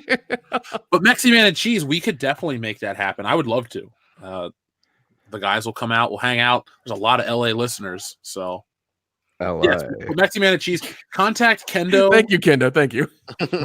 Contact Kendo, and he'll give you a way to contact me, and we'll stay in touch. Yeah. The Major Spike 9000, he sent in a 3-part super chat, so I'm going to read it all. Die Mouse, you and your new trilogy don't belong in this world. It was not by my hand that I'm once again given money. It was called here by humans who wish to pay me tribute. You buy men's souls and make them your slaves. Perhaps the same could be said of all franchises. Your words are as empty as your soul. Consumers, I'll need propaganda such as yours. What is a consumer? Flings his wine glass aside. A miserable pile of secrets. But enough talk. Have at you. That was +1 for the reference. That was some dramatic reading. I'm sorry. I should have done it better. Have at you. There we go. How's that? Better? A little bit. Yeah. Okay. I'm sorry. It's late. I have to be up in 5 hours. Happens. Yeah. I was going to sleep in this morning because I got all my work done last night. Get a phone call. My mom's at work. I have a flat tire. I need you to come pick me up. Of course, I pick my mom up. I'm not going to be like, no, Mom, I'm sleeping. So I pick my mom up. Download Uber and Lyft, right? And come back that way. Yeah, I would never do that to my mom. No, of course not. That's not cool. I go pick her up. She's like, hey, honey, thanks for coming to get me. Let's go to breakfast. So I take her to breakfast. And then the whole day snowballs into I slept for 4 hours and I've been out all day. So shit happens when you party naked. Yeah, but not with my mom. Our friend Jay Raptor says, it's a fact. It's a big conspiracy. Dion has subverted our expectations. He has seen the new Terminator. Love you, bro. LOL. # Jeff doesn't know. And that's why you should go vote on the poll and vote yes that you believe that Dion did in fact go see the movie. I'll link it in the chat right now. There it is. Go Typically, vote yes. Rumors like this, I have a part in. Like, there's a reason why I'm getting betrayed. But this one came out of fucking left field, man. Well, Dion, would you like to hear the update on the poll? No. Really? I want to hear that with 259 votes, the yeses that you did see the movie are 43%, and the no's, or as I like to call it, living in denial, is at 57%. That does make me feel better. See, the people know me. I am the people's champion, and they know me. God damn it, Jay. No, I didn't. Go to the poll, and vote yes, because we all know that Dion saw the movie, and he's not even going to try to deny it. Me and my fat ass. You had to run. Look at he split. Silver 99 says Dion Steakhouse, the last ribeye. Oh, I'd eat there. Mean ass steaks, boy. Hillary makes some great prime rib, so we should do that for New Year's. That's true. That's true. We gotta make this year big. One, it's the end of the fucking decade, so that's the reason to celebrate is enough. Shit. Yeah, let's Actually- make this New Year's bigger than ever, Dion. Actually, Oh no, the it's end of going the down, decade- dude. It's going down. We were already starting to plan shit. Diane's super fucking excited. She's, it's gonna be a blowout, dude. We're doing it, too in it. Okay, Kendo, let me have my moment then. Andrew Clark says, have you seen Jenny Nicholson's Joker review? She thought the theme was to go off your meds and Arthur's troubles were over the top. # water your jebs. I don't watch Jenny Nicholson's anything. No. I don't even know who she is, to be honest. I know we read her name earlier, but that's about it. I don't know. The only reason I know because I think I came across a video. I was looking up reviews of Why I whatever. felt Doesn't about matter. seeing Terminator Dark Fate. Shut the fuck up. That's I lied. Fuck you. Fuck both of y'all. God damn it, made me laugh and I lost my train of thought. Fuck, I'm pulling a jet milestone. God damn it. Well, while Whatever. Dion's trying to gather himself, go ahead and vote on that poll. Yes, that he saw the movie. No, Oh because my you're living God. in denial of the fact that he saw that movie. And when you're and when you're done voting on the poll, give us a thumbs up because we have 1,120 people watching. We have a hell of a fucking outreach tonight. Not outreach. I can't- Yeah, it's been Good Lord. it's been amazing. It's been very amazing. I guess people are like, I want the high council, so I stayed here. Well, guess what? There was no high council, but we definitely gave you what you wanted here on this show tonight. Oh, yes, is gaining ground. Yes. And just so you can see behind the curtain a little bit, our plan was to only do 90 minutes tonight. yeah, But we hustle in that flow. Yeah, this has been one of our best shows. People are like, you say that all the time. Well, it's because they just keep getting better lately. We keep been making them better every week. So man, happens. As good as it jebs. I'm surprised you Oh, didn't look at the one DW. on the screen that says Jebstein didn't kill himself. Shit. I saw it. It's good. Oh, I fuck. support it. Sent I up a got. jeb. I think the Jeb trophy for the night has to go to Apocrypha. Just saying. Yeah, he's put out several gems. Yeah. Several He's Jeb. put out several jebs. Yeah. Jeb. Let's see. Manny Boffins says, if you're rating Star Wars films, then the holiday special and the Ewok movies have to be counted. Also, Disney made everyone stop hating the special. Yes. Prior to the Disney Star Wars films, the only Star Wars thing I had to turn off midway was the holiday special. It sucks. But if we count everything that you just said, it goes for me: A New Hope, Empire Strikes Back, Return of the Jedi, Revenge of the Sith, The Phantom Menace, Attack of the Clones, a holiday special, everything Ewok related, every episode of the droids cartoon, every Ewok episode. Clone Wars would go above that shit, excuse me, but I forgot. About to And say, then I was like, you're Disney. gonna say Clone Wars is worse than fucking holiday special, dude? Come on now. Who the fuck are you talking to? I was about to say I don't know you anymore, but then you saved it, so I was worried. Yeah, I misspoke, bro. At least he didn't go see Terminator Dark Fate. Yeah. God damn Yeah, it. he did. Yeah, he did. You know he did. No, I was talking about Jeff. Oh, well, no, he didn't. But Yeah, but I Dion know definitely it was He a did. background Dion- reference Dion to totally me. did. Yeah, Dion totally did. It's fine. Even though he says no, he didn't. You mean back? Uh, You mean backhanded like slap because you just got put in your place for going to see Terminator Dark Fate? God damn it. What road you sit in? Were you self-partnered in the theater? Yeah. Were you in the middle or did you sit towards the aisle? Did you cut a hole in your popcorn and hope to get lucky? With himself because he's self-partnered? Oh, Yeah. God. God Do damn you it. still call it a stranger? Never put hot butter in your popcorn, and when you do that, it burns. Hey, it's not like warm apple pie, bro. I can't believe that Dion pleasured McDonald's are himself. homemade. I can't believe Dion pleasured himself watching Mackenzie Davis. Hey, do not Paul Rubens me, goddammit. Do not Paul Rubens me. Well, you were the only one in the theater. Nobody saw it. Hey, Paul Rubens fine. Okay, he's all right. He's all right. Yeah. Don't you go hating on Pee Wee just because you went and saw Terminator Dark Fate. This is bullshit. Yeah, well, we are best friends after all. By the way, folks in the chat, let's wish Dion a happy birthday coming up. We won't have another episode before Dion turns 30. Mm-hmm. I'm turning 28, guys. I'm about to Yeah. True. Were you living in Just LA, like- bro? Yeah. Anyway, seriously though, folks, Dion's birthday is coming up this weekend. Let's show him some love. Everyone was really nice to me. So we have Dion's birthday, then Nick's birthday. No, Dan Kendo's birthday, then Nick's birthday, right? Or is No, you got it right the Okay, first okay. time. And Nick's birthday is in December. Yeah, Yep. it's actually. I think the day we go see Star Wars is my birthday. 19th. Yeah, that's it. Oh, I'm so sorry. Oh shit. Yeah. Well, I see it as a positive because I get to hang out with you guys, and we get to drink and things like that. Yeah. The Star Wars thing is a sideline. I was like, I'm not gonna count that as anything. So We'll bring you a I'm present. okay with that. We'll bring you a present. We'll bring you a stripper. Oh, that's a good idea. We have a surprise for you that I bought today. Only Kenda knows about it, Nick. We're not True going to story. tell you either. Oh Nope. Jesus! We have 2 surprises. Oh Yeah. God! I We can't got wait. We got a special live stream that we're going to do. You'll enjoy it. And we have a special surprise that you don't know about yet that you'll see that we'll have for our live stream. It's going to be great. Oh God! I'm terrified. Yeah, we I'm already planned terrified. out Wednesday night because you said you were getting there on Wednesday, correct? Correct. Yep. Correct. Yep. Wednesday, So yeah. we got a special fun thing we're going to do Wednesday night. Oh, I'm terrified. Beefy. Yeah. Dustin Rogers says, I feel a loop on the third. I feel a loop in the third movie in America is just a Me Too situation waiting to happen. Yeah, especially with the way he treats Fujiko. The new animated one, though, the CGI animation one looks awesome. But yes, Dustin, I agree. That would be the argument. What did I miss in the chat? No, it's just the most recent super chat that just popped up. Oh, damn. That's kind of neat. That's what happens when you go see Terminator Dark Fate. God damn it. Let's see. Name wrong and calls me a goddamn paper champ. Kato Minari says, sorry. What is that? What, a paper champion? Yeah, what is that? He's not a real man. Yeah. Guys, what the fuck?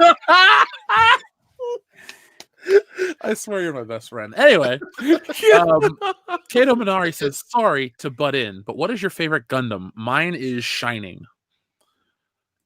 I honestly don't know the Gundam suits enough to be able to give you a name. Whatever the main one, that, like is it Unicorn or something with the purple? Not the purple. It's like mostly a white one with like a yellow, blue, and red accents on it. Like the main one. That's the only one I know off the top of my head. So, Kato, I apologize. If you want to send me a video to watch about Gundam lore, that's something I could get into because I like Japanese animation for the art. But I don't know one off the top of my head. You guys? No, I don't know. No. Yeah, I don't know nearly enough. I just know that I think my favorite one is the dark, basically all like dark gray black Gundam. I think it's called like Gunner or some shit like that. Yeah, but Nick knows who Gunnar Hansen is. that one. Long story short, that one. The only one I know about's the one that they made that song about, the style, but that fucking douchebag Psy. And I hate it. Whoop. We get your joke. Yep. Open condom time. Hey, sexy lady. Mr. Gently, Leo Breaker 49 says, evening, everyone. Just joining. What have I missed? Well, Leo Breaker, your super chat was from well over an hour ago. At that point, you had missed the Rian Johnson talk, our single partnered Emma Watson discussion. I had so much fun with that. I kind of want to find something really dumb to talk about each week at the start of the show. Yeah, we'll do it. Yeah. Florida man is back. Mr. Gently Benevolent says, Jeb Nix spurred when her internal Jeb had issues.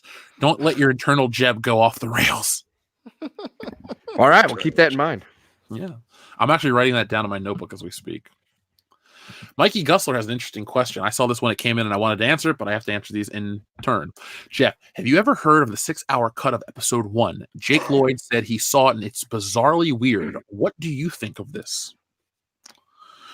I could not handle a 6-hour cut of Star Wars episode 1. No. I can barely handle the 2-hour cut of it, but that would, I mean, why would they show that to anybody? It's like, all right, here's everything we put in. Like that is basically that sounds like an assembly edit is what it sounds like. It's like they put everything in they needed to, and then they go in and like, all right, what exactly do we need? Like, here's the cutoff time, 2.5 hours. What can we cut out of here to make it to this time? They cut out parts of a good movie is what they cut out. God. I think Jake Lloyd's full of shit.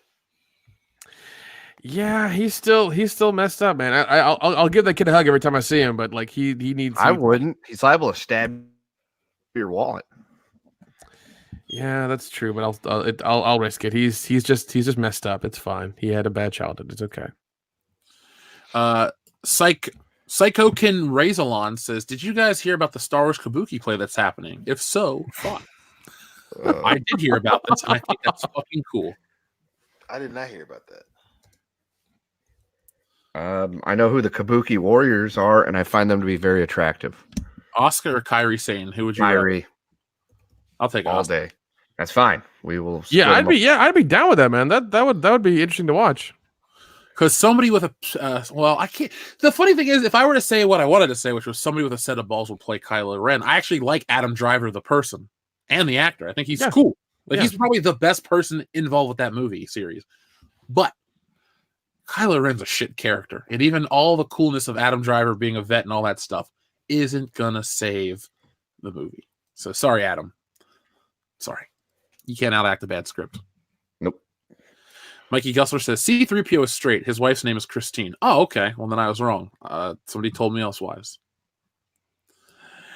Troy Tempest says, "How's it going?" And he has an animated sticker. So I don't know how that happened, but that's cool. Oh my god, I read a super chat down there. I like it. Sparky to Pig says, "Muff Wars, the sausage strikes Jeb." Okay. Is it still a Muff War if it's striking Jeb? Depends. Is it like a three-way situation where they accidentally touch? Oh god, I hate when that happens. Not game, it's 3-way. Yeah, that's the golden rule, bro. Rhino4563, long time no listen. Well, actually, no, see, actually. He says, "Greetings, gentlemen. Saw a screening of Top Gun 2 and I loved it. Just the right amount of nostalgia with the new story that stays true to the original. What say you want about say what you want about Cruise. He never disrespects his fans." I can't wait to see this movie. Yeah, you just gave Kendo a boner. Yeah. I'll go see it opening weekend, and I'll talk about it, and I won't deny it. Unlike Dion, who saw Dark Fate opening weekend. Oh my gosh. Son of a bitch. Oh, no, Rhino, I agree about the Tom Cruise statement. He may be a weirdo in real life and all this stuff, but he seems to like love his craft. So like when I go see a Mission Impossible flick, like I can see the trailer once or I can hear about it and I know I'm going to get Tom Cruise doing some over-the-top stunts that he doesn't need to do, but I'm going to get something crazy out of it. And, you know, his other movies that I've seen recently, like Live, Die, Repeat, I thought that was awesome. I've seen a lot of good Tom Cruise stuff lately. Not The Last Samurai, but that's also like almost 20 years ago at this point. Yeah, It's 2003, man. Yeah.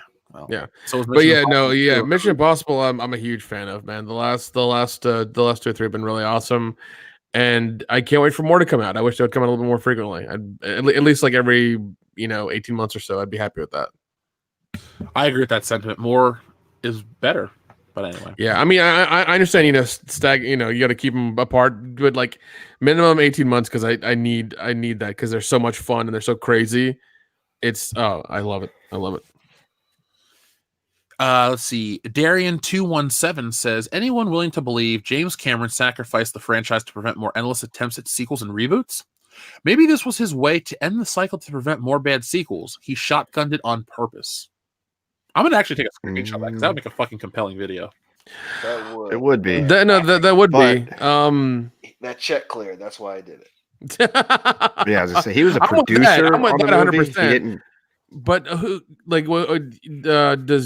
does Universal own the franchise?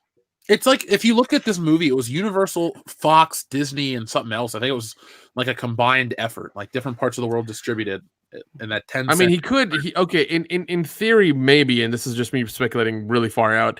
He could have done it to buy the franchise from them, because they know it's dead. They know it's officially dead then because they've had so many duds so far that it just would be like, all right, here, Cameron, buy it for this much. It's yours. Well, I know he got the rights back from Gail Ann Hurd because he sold them to her for $1 back in the 80s to get Terminator made, as long as he could direct it. I believe that's the story. Okay. And he got it back after 30 years. So, okay. So he got it back now? 2014, I guess. Okay. Well, that would have been pre-Genesis. I don't really know the Terminator rights history. Terminator 1 is a great movie. T2 is one of my favorite action movies. I can't call myself a fan of the lore. Like, I think RoboCop's an okay movie, but I don't love RoboCop, like, as a franchise. Sorry. Yeah. I know, that hurts too. Yeah. But, I mean, yeah, because, just the last few we've gotten after part 2 have, like, all the ones after part 2 have been dog shit. Like, they've been really bad. And they haven't made any money. So I don't see the point in making any more or anything like that. But I mean that would make sense for him. For him to seal the fate of the Terminator franchise and not have them make any more, and maybe I don't know. Oh, my other thing on top of that is he wants to own the rights outright, kind of thing. But I don't know if Disney or anybody else would let him. So who knows? Chris Cutsinger says Raiders of the Lost Jeb. I like it. Yeah. So Indiana Jones and the Temple of Jeb, Indiana Jones and the Last Jeb, the Jeb Crusade. That'd be the accurate one. Okay. Kingdom of the Crystal Jeb, a new Jeb, the Jeb Strikes Back, Return of the Jedi, the Phantom Jeb, Attack of the Jeb, Revenge of the Jeb Awakens, the Last Jeb, the Rise of Jeb. That's every Star Wars movie. Oh my God. Jeb 1. Rogue One, a Jeb story. Yeah. Jeb, a Star Wars story. A new Jeb. Jeb Wars. Jeb Wars. What other fucking franchises can I look at around? Fine, Halloween 4, The Return of Jeb Myers. Halloween Jeb 5, Myers. The Return of Jeb Myers. We need to make that movie. Halloween 4, Return of Jeb Myers. I want Jeb Myers. Jeb to the future. Yeah. Oh my God. No. Jeb Myers is just, what is it? A mask of Denny McBride painted white on some big fat dude. That's Dr. all. Jeb from Jeb with Love. How about Jebberly Hills Cop? Oh my Right. God. Yes. Oh, American God. Jeb X. Jeb Finger. The 5th Jeb. Majesty Ball. Secret Jeb. He only Jeb twice. Jebs Warrior. are forever. Yeah, live and let Jeb. Jeb's like, Live and Let Jeb is the best one. Live We're not and gonna Let get a Jeb. fucking Live and out of that. let Jeb. Jeb. Jeb Raker. Stand corrected. You only For Jeb. your Jeb. eyes, Jeb. How about Jeb Pussy? For Yeah, your Jeb eyes, Pussy. God. Jeb. For your eyes, Jeb. For your eyes, The Jeb. living Jeb lights. License to Jeb. Jeb and I. Jeb another day. Tomorrow Yeah. never Jebs. The world is not Jeb. Or how about Yeah. Jeb is not enough? That would really hurt his soul. Yeah, Jeb is not enough. Yeah. Jeb. Jeb another day. Jeb Royale with cheese. Yeah. Quantum That's right. of Jeb. Or Quantum Jeb of of Salt. Yeah. Jebter. Jebter. Sky Jeb. That sounds Yeah. like Sky Mall. Jeb Fall. You go to your fucking flight, you're like, oh, this shit, they got the new Sky Jeb magazine. I think I'm going to order a remote control R2D2. When Jeb falls. You Only Jeb Twice could be a great song. Once in your life Yeah. and once in your dreams. Michael Connor says Hitomi Tanaka is Rose Tico. I support that fully. That is Yes. a giant. 100%. Yeah, you know what? No, I'm not going to say Google it. Just a giant busty Japanese lady. Oh yeah. Yeah. I know who that is. If you don't, you're fired. Huge can. Yeah. As long as I do the shirt busting scene, I'm all for it. That's how she Yeah. traps Finn. She doesn't like shock him. She just goes, oops. And he's just like, ooh. Yeah. She doesn't bite the hand of Captain Phasma. She just goes, oops. But that's just the running joke. It's the same stock footage over and over, too. Yep. Oops. Just those big, ginormous boobies just pop out, and everyone's like, huh? Mr. Gently Benevolent says a story about how Jeb flipped upside down, and I'd like to take a minute, just sit right there and tell you all about how I became the Jeb of Bel Air. Fresh Jeb of Bel Air, excuse me. Also, Dion saw Dark Fate. Yeah. God He did. damn. He should have just got a DVD or a Blu-ray of Planet of the Jebs, but he didn't. And Jeb that's why he Man went to Dark returns. Fate. Yeah. Rich A says Luke to catch the lightsaber at the end of The Force Awakens before Rian Johnson. I thought if you have to save that scene, it's got to be when Rey catches the lightsaber in the fight. You know, to me, The Force Awakens is the prime example of like almost like mass hypnosis. Like people were duped on a legendary level. Yeah, it was. Yeah, it was mass. It was just like it's nostalgia and everything that came back and everything. That's it, just everybody just thought it was the greatest thing ever, and it was just a copy of New Hope. So, yeah. Pallywhacker says, look up Big Bad Wolf music on YouTube. You'll thank me later. Well, I'll take a screenshot of that because I will thank you later when I watch it. Shane Wallace, by the way, thank you, Pallywhacker. Shane Wallace says, I have to admit, I had a poster in my room of Linda Carter in her super suit. You don't have to Nothing admit wrong that with as that. like a bad thing. Yeah. If I was going to do a wall of superhero posters, Linda Carter as Wonder Woman would be definitely. Oh, definitely, man. Leif After had a Tobey poster Maguire. like that, but it's all stuck together. Yeah. Protein spills, bro. Protein spills. Yep. Uncultured Barbarian says, you know what movie I want to see? Wonder Woman versus Terminegro.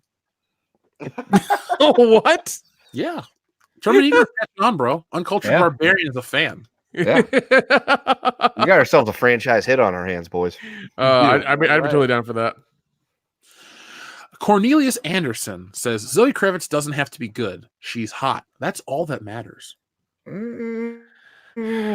Disagree. I mean, I think she's attractive. I wouldn't say hot, but Yeah, she's attractive, but once again, like, hey, look at her IMDb and tell me one of those movies where she's like the main actress was and she was good and she did a good job.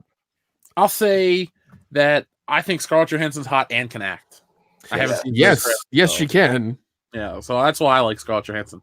I also think Christina Hendricks is just an okay actress. Yeah, So, she's all right. But you know why I like her. Now, Alexandra Daddario, she's got it all. Movies. Her those two.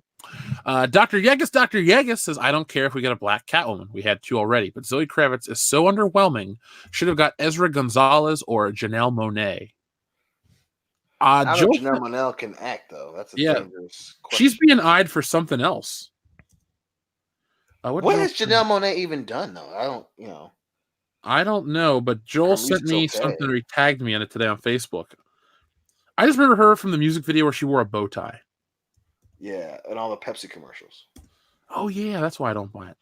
Yeah, she's more of a musician, isn't she? I don't know why she's in movies all the damn time. There's a rumor she's going to play Storm in the X-Men. Yeah, I could see that, but once again, like, she's an artist. She's a musician. Like, why is she? Yeah, don't get it. I know she's trying to expand her brand because music pays for shit, but come on now. Rhino4563 says, if Jeffrey Wright is Commissioner Gordon, then who will be Batgirl? Leslie Jones? There you go. Ew, don't even joke about that. But it's a Cadillac.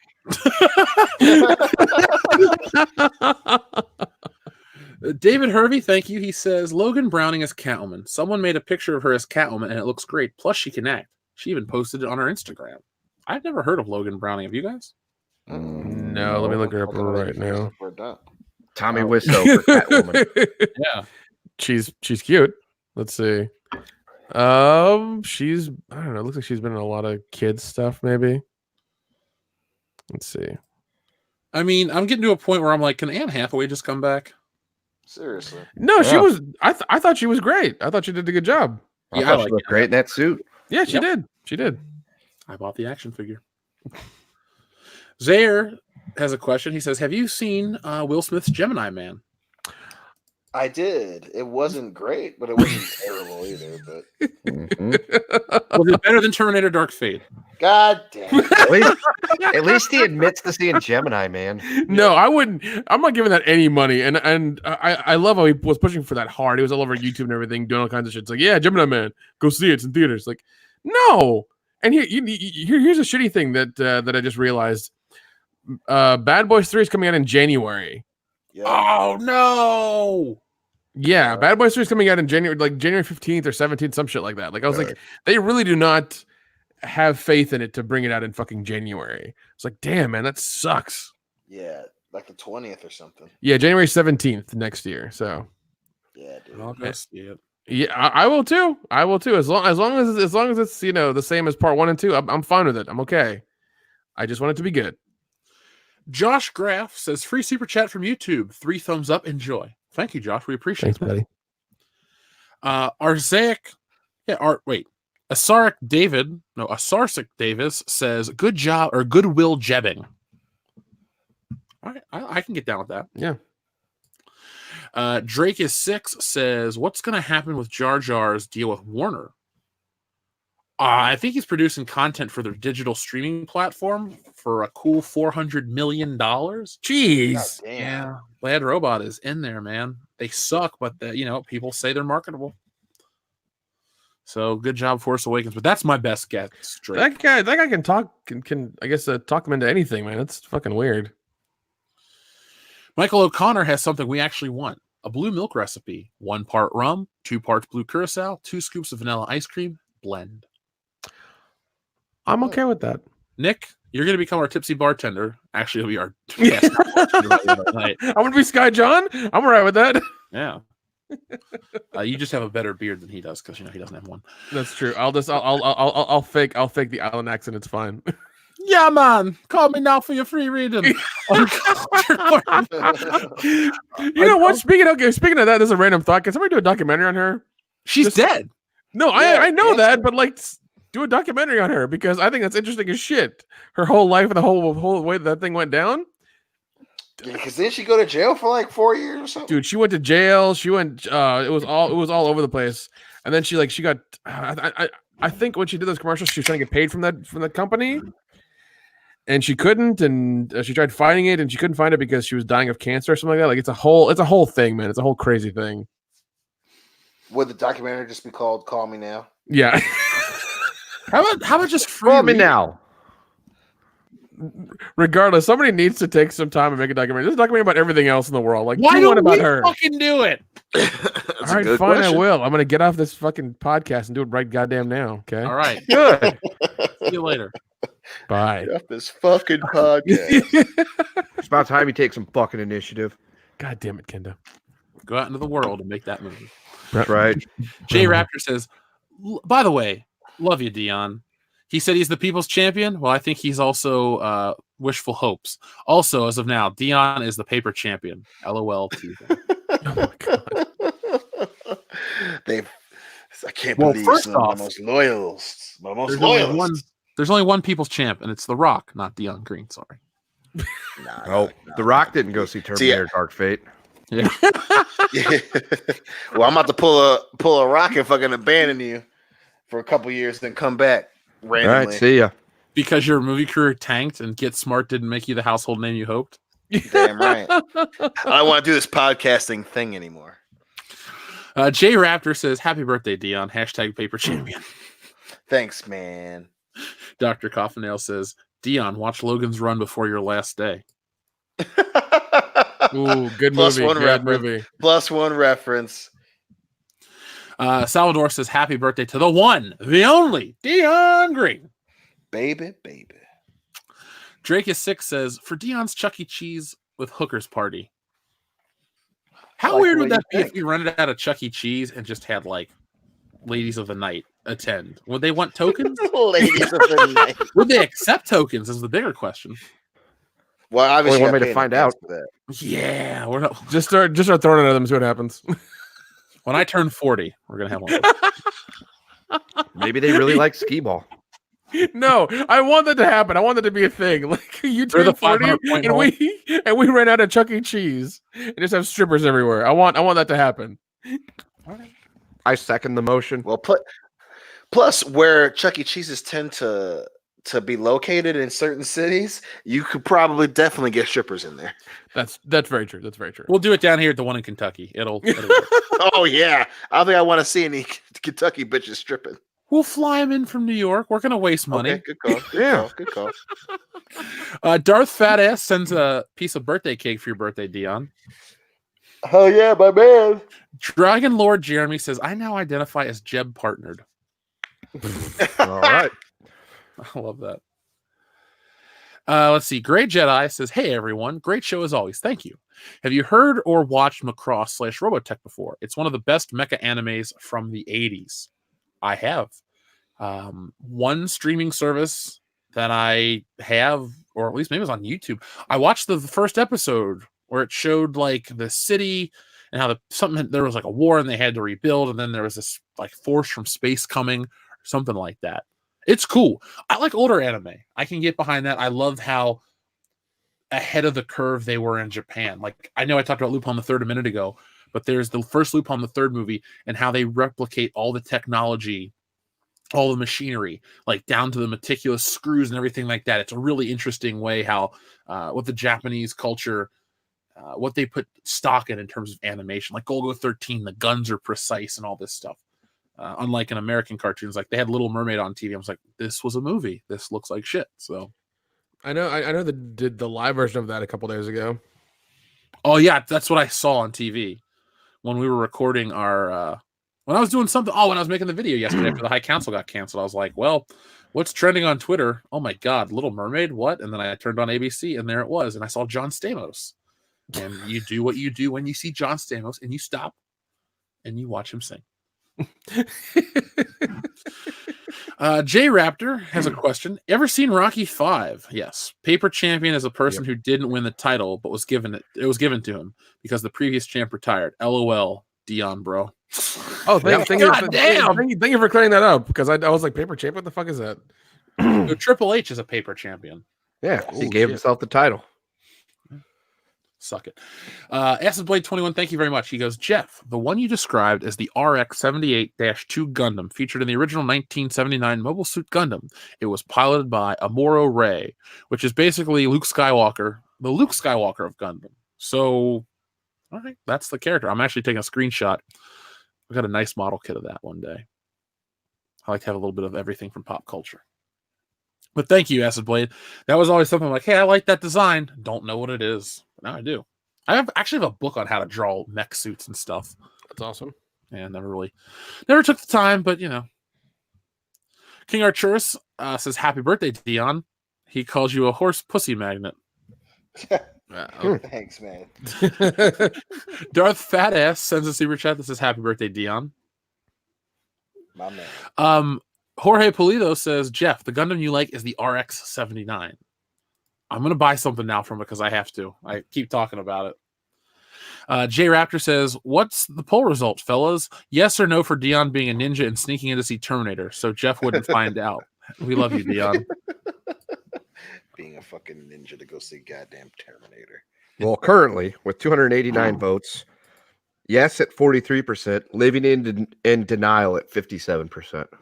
Oh, keep it up, guys. But there's still 3 days and 22 hours left for you guys to stem the tide and get those yes votes in because we all know Dion did go see Dark Fate. He told us off air. He just won't admit it. I have great news for we actually from Barry the Fat Jedi.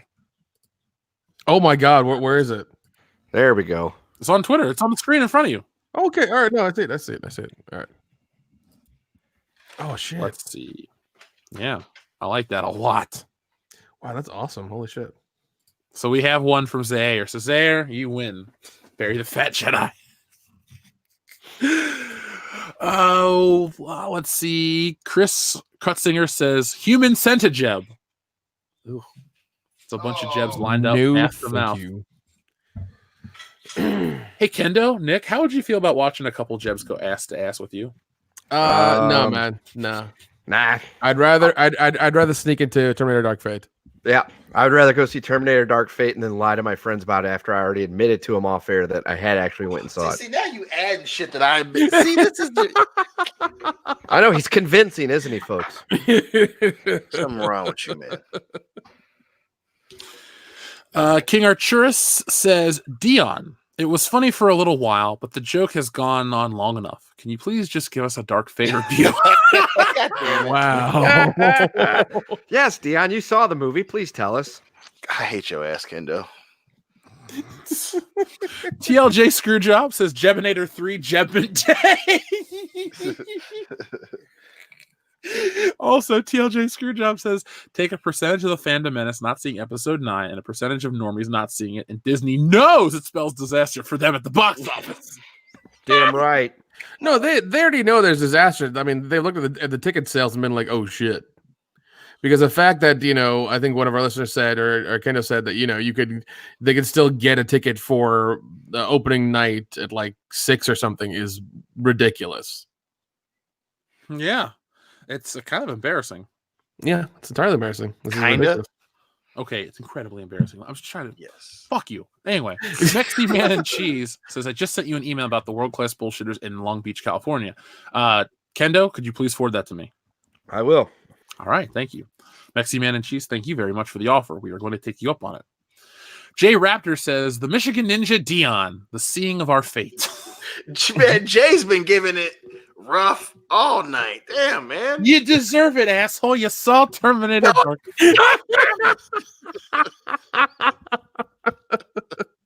This is ridiculous. Oh, shit. Should we change Barry the Fat Jedi to Jeb the Fat Jedi? Yes. How about his Padawan is Jeb? There we Yeah, go. okay. There we go. I- Now, That's fair. Barry is such a perfect name for a fat Jedi. Yeah, Barry the Fat Jedi. It's like Denver the Lost Dinosaur. It just rhymes. Let's see. Kinnerdak, thank you for joining us, even though you caught us on the ass end of this live stream. Like all of the World Class Bullshitters podcasts, they do stay live because it's what our brand started with, the podcast. Right. And it's what we love to do normally Thursday night. But Wednesday night was a hell of a night for this show, guys. It was fun. Yeah, Wednesday's a good night. People are they don't want to watch The Masked Singer and Perry Mason reruns. They want to listen to World Class Bullshitters, the epitome of pop culture. Yeah. God We have damn, reached Perry the Mason. end of our broadcast for this evening. So, Nick, tell people what you've been up to and about your channel and what you're doing. All right. Well, let's see. I need to get my shit together. Well, I do run a channel called Real Independent Productions, Real with 2 E's because film pun. And we just did a bunch of Halloween stuff that went out. There's also on our Facebook page, our Instagram, and our Twitter, there is an interview that Kendo did with an actress named Alice Winkler. Mm-hmm. Yeah, that happened. So yeah, give us a like, give us a follow, check us out. Here's some of the stuff we've done. If it'll show up. Screenshot. There we go. Okay, cool. All right, there we go. Yeah, there's the channel. There's the name. There's where we are. Yeah, you see, we've done. I do another podcast with my friend Richard Tanner called The Campfire, where we get to talk about Art for the Dark and things like that. We just reviewed the 3 episodes that came out for the reboot. That were a lot of fun. We enjoyed those. But yeah, we mainly focus on independent horror movies and things like that. So we've done that. We had a couple of crazy ones come up for Halloween, so it's been a good time. But yeah, subscribe to the channel, give us a like, give us a follow, share what we do. It helps us out. You know, we're slowly coming up. I'd love to reach 1,000 subscribers at some point and start making money off this shit. So that'd be nice. But yeah, You will. yeah, anything helps. There are some affiliate codes that I do have now for the Campfire that you can go buy Are You Afraid of the Dark DVD set and help us out with that. So that'll be nice. I know Christmas is coming up and some people need that, so help me out. Anything Nickelodeon related, I will buy. Yeah, Mhm. yeah. I've got a whole list of Nickelodeon stuff that I have in an affiliate code as well that's out there. So yeah, anything at all. It's funny. I'm looking at the chat. A guy named Rambo Ref for Life is commenting on it. I watch your videos, man. So it's cool that you're a fan of the channel. Hey, man. Yeah. If you're a fan of the channel, by all means, comment on stuff so we know you're watching, so we can interact with you. Do that so we know. I know there's one guy who will always who's always the first one to comment on every video. He's done it for the past 3 or 4 weeks now. Beat him out. Come on, do it. I believe in you. But shout out to Rambo Ref and all the dudes over at the Sausage Factory podcast. I've been listening to them for a while. It's kind of rough because we have our shows concurrently, but I do love those dudes. So give them a listen. They're a good show. Yeah. We had a few more super chats rolling before we close out the show. First off, David Herbie, thank you very much. He says, "Hey Jeff, if Hollywood ever decided to make a Lupin the Third movie, who would you have play the main characters? I think Joseph Gordon-Levitt could pass. Have Rob Riggle play Zenigata." For the longest time, David, I thought Sacha Baron Cohen would be a great Lupin the Third, just based on his look in Talladega Nights. But Joseph Gordon-Levitt would do a great job as well. Rob Riggle is Zenigata. We had a school disciplinarian my freshman year who looked like Inspector Zenigata. So, I mean, if that dude could act, I'd have him play. But honest answer, I hate to bring him up again, but if you could get the essence of J.K. Simmons in a body that looked vaguely more like what Zenigata does, just the way he screams and jumps around, I could definitely see if there was an Americanized version that you needed a big voice actor that wasn't the guy that does it on the cartoon, J.K. Simmons. I just love it. That's my answer for J.K. Simmons. Great White Buffalo, J.K. Simmons.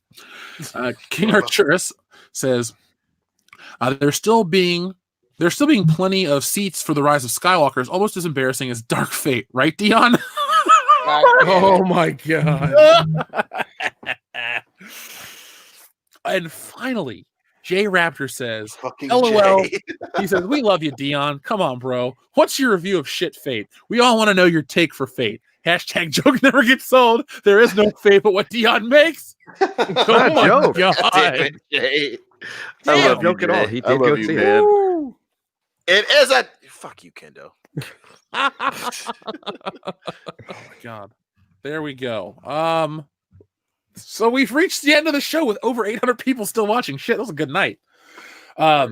So folks, if you enjoyed what we do, come back every Thursday night at 8:30 p.m. Eastern Standard Time. Get involved in the community. We have the Army of Jebs. We have all the jokes, the sausage jokes, the moist jokes, all that shit. So I want to give a shout out to everybody in the chat. You guys make this show amazing. You all that listen to this show make it happen, first off. And the comments and stuff definitely make it worthwhile. So we appreciate every Yoda-sama. I'm so sorry that you just got here. We were planning for 90 minutes. We're at 3 hours, 24 minutes and change. So kind of a long night. We still got to pump out an after hours. And I still got to get up at fucking 5 in the morning. So to be on the road to get to Chicago eventually. So folks, this has been episode 196 of World Class Bullshitters. Oh, no, wait. Salvador sent in a super chat that says, consider supporting the WCBS crew on Patreon and join the Facebook group.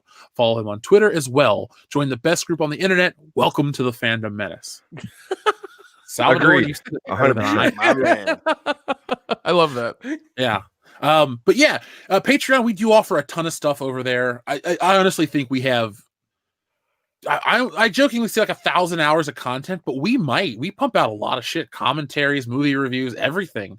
We do live shows not live shows, but we do shows each week too. So if you really like us, check it out. There's a lot of stuff. We're going to be introducing all sorts of new tiers over there, but I'll be back with a new video on Friday. Make sure you guys have your little bell notification turned on. I only say that because we've been getting reports of being throttled and stuff like that. And it's shitty, but hey, whatever, we will win in the culture war. So J Raptor had sent in a super chat that says, Dion, how you doing, buddy? There you go. Damn it, Jay. So folks in the chat, if you're gonna go have some self-partnered love, have a good night, and we're gonna go record after hours. So until next time, folks, be excellent to each other. Dion saw Dark Fate. Come. Hashtag Jeffrey Epstein didn't kill himself. That's right.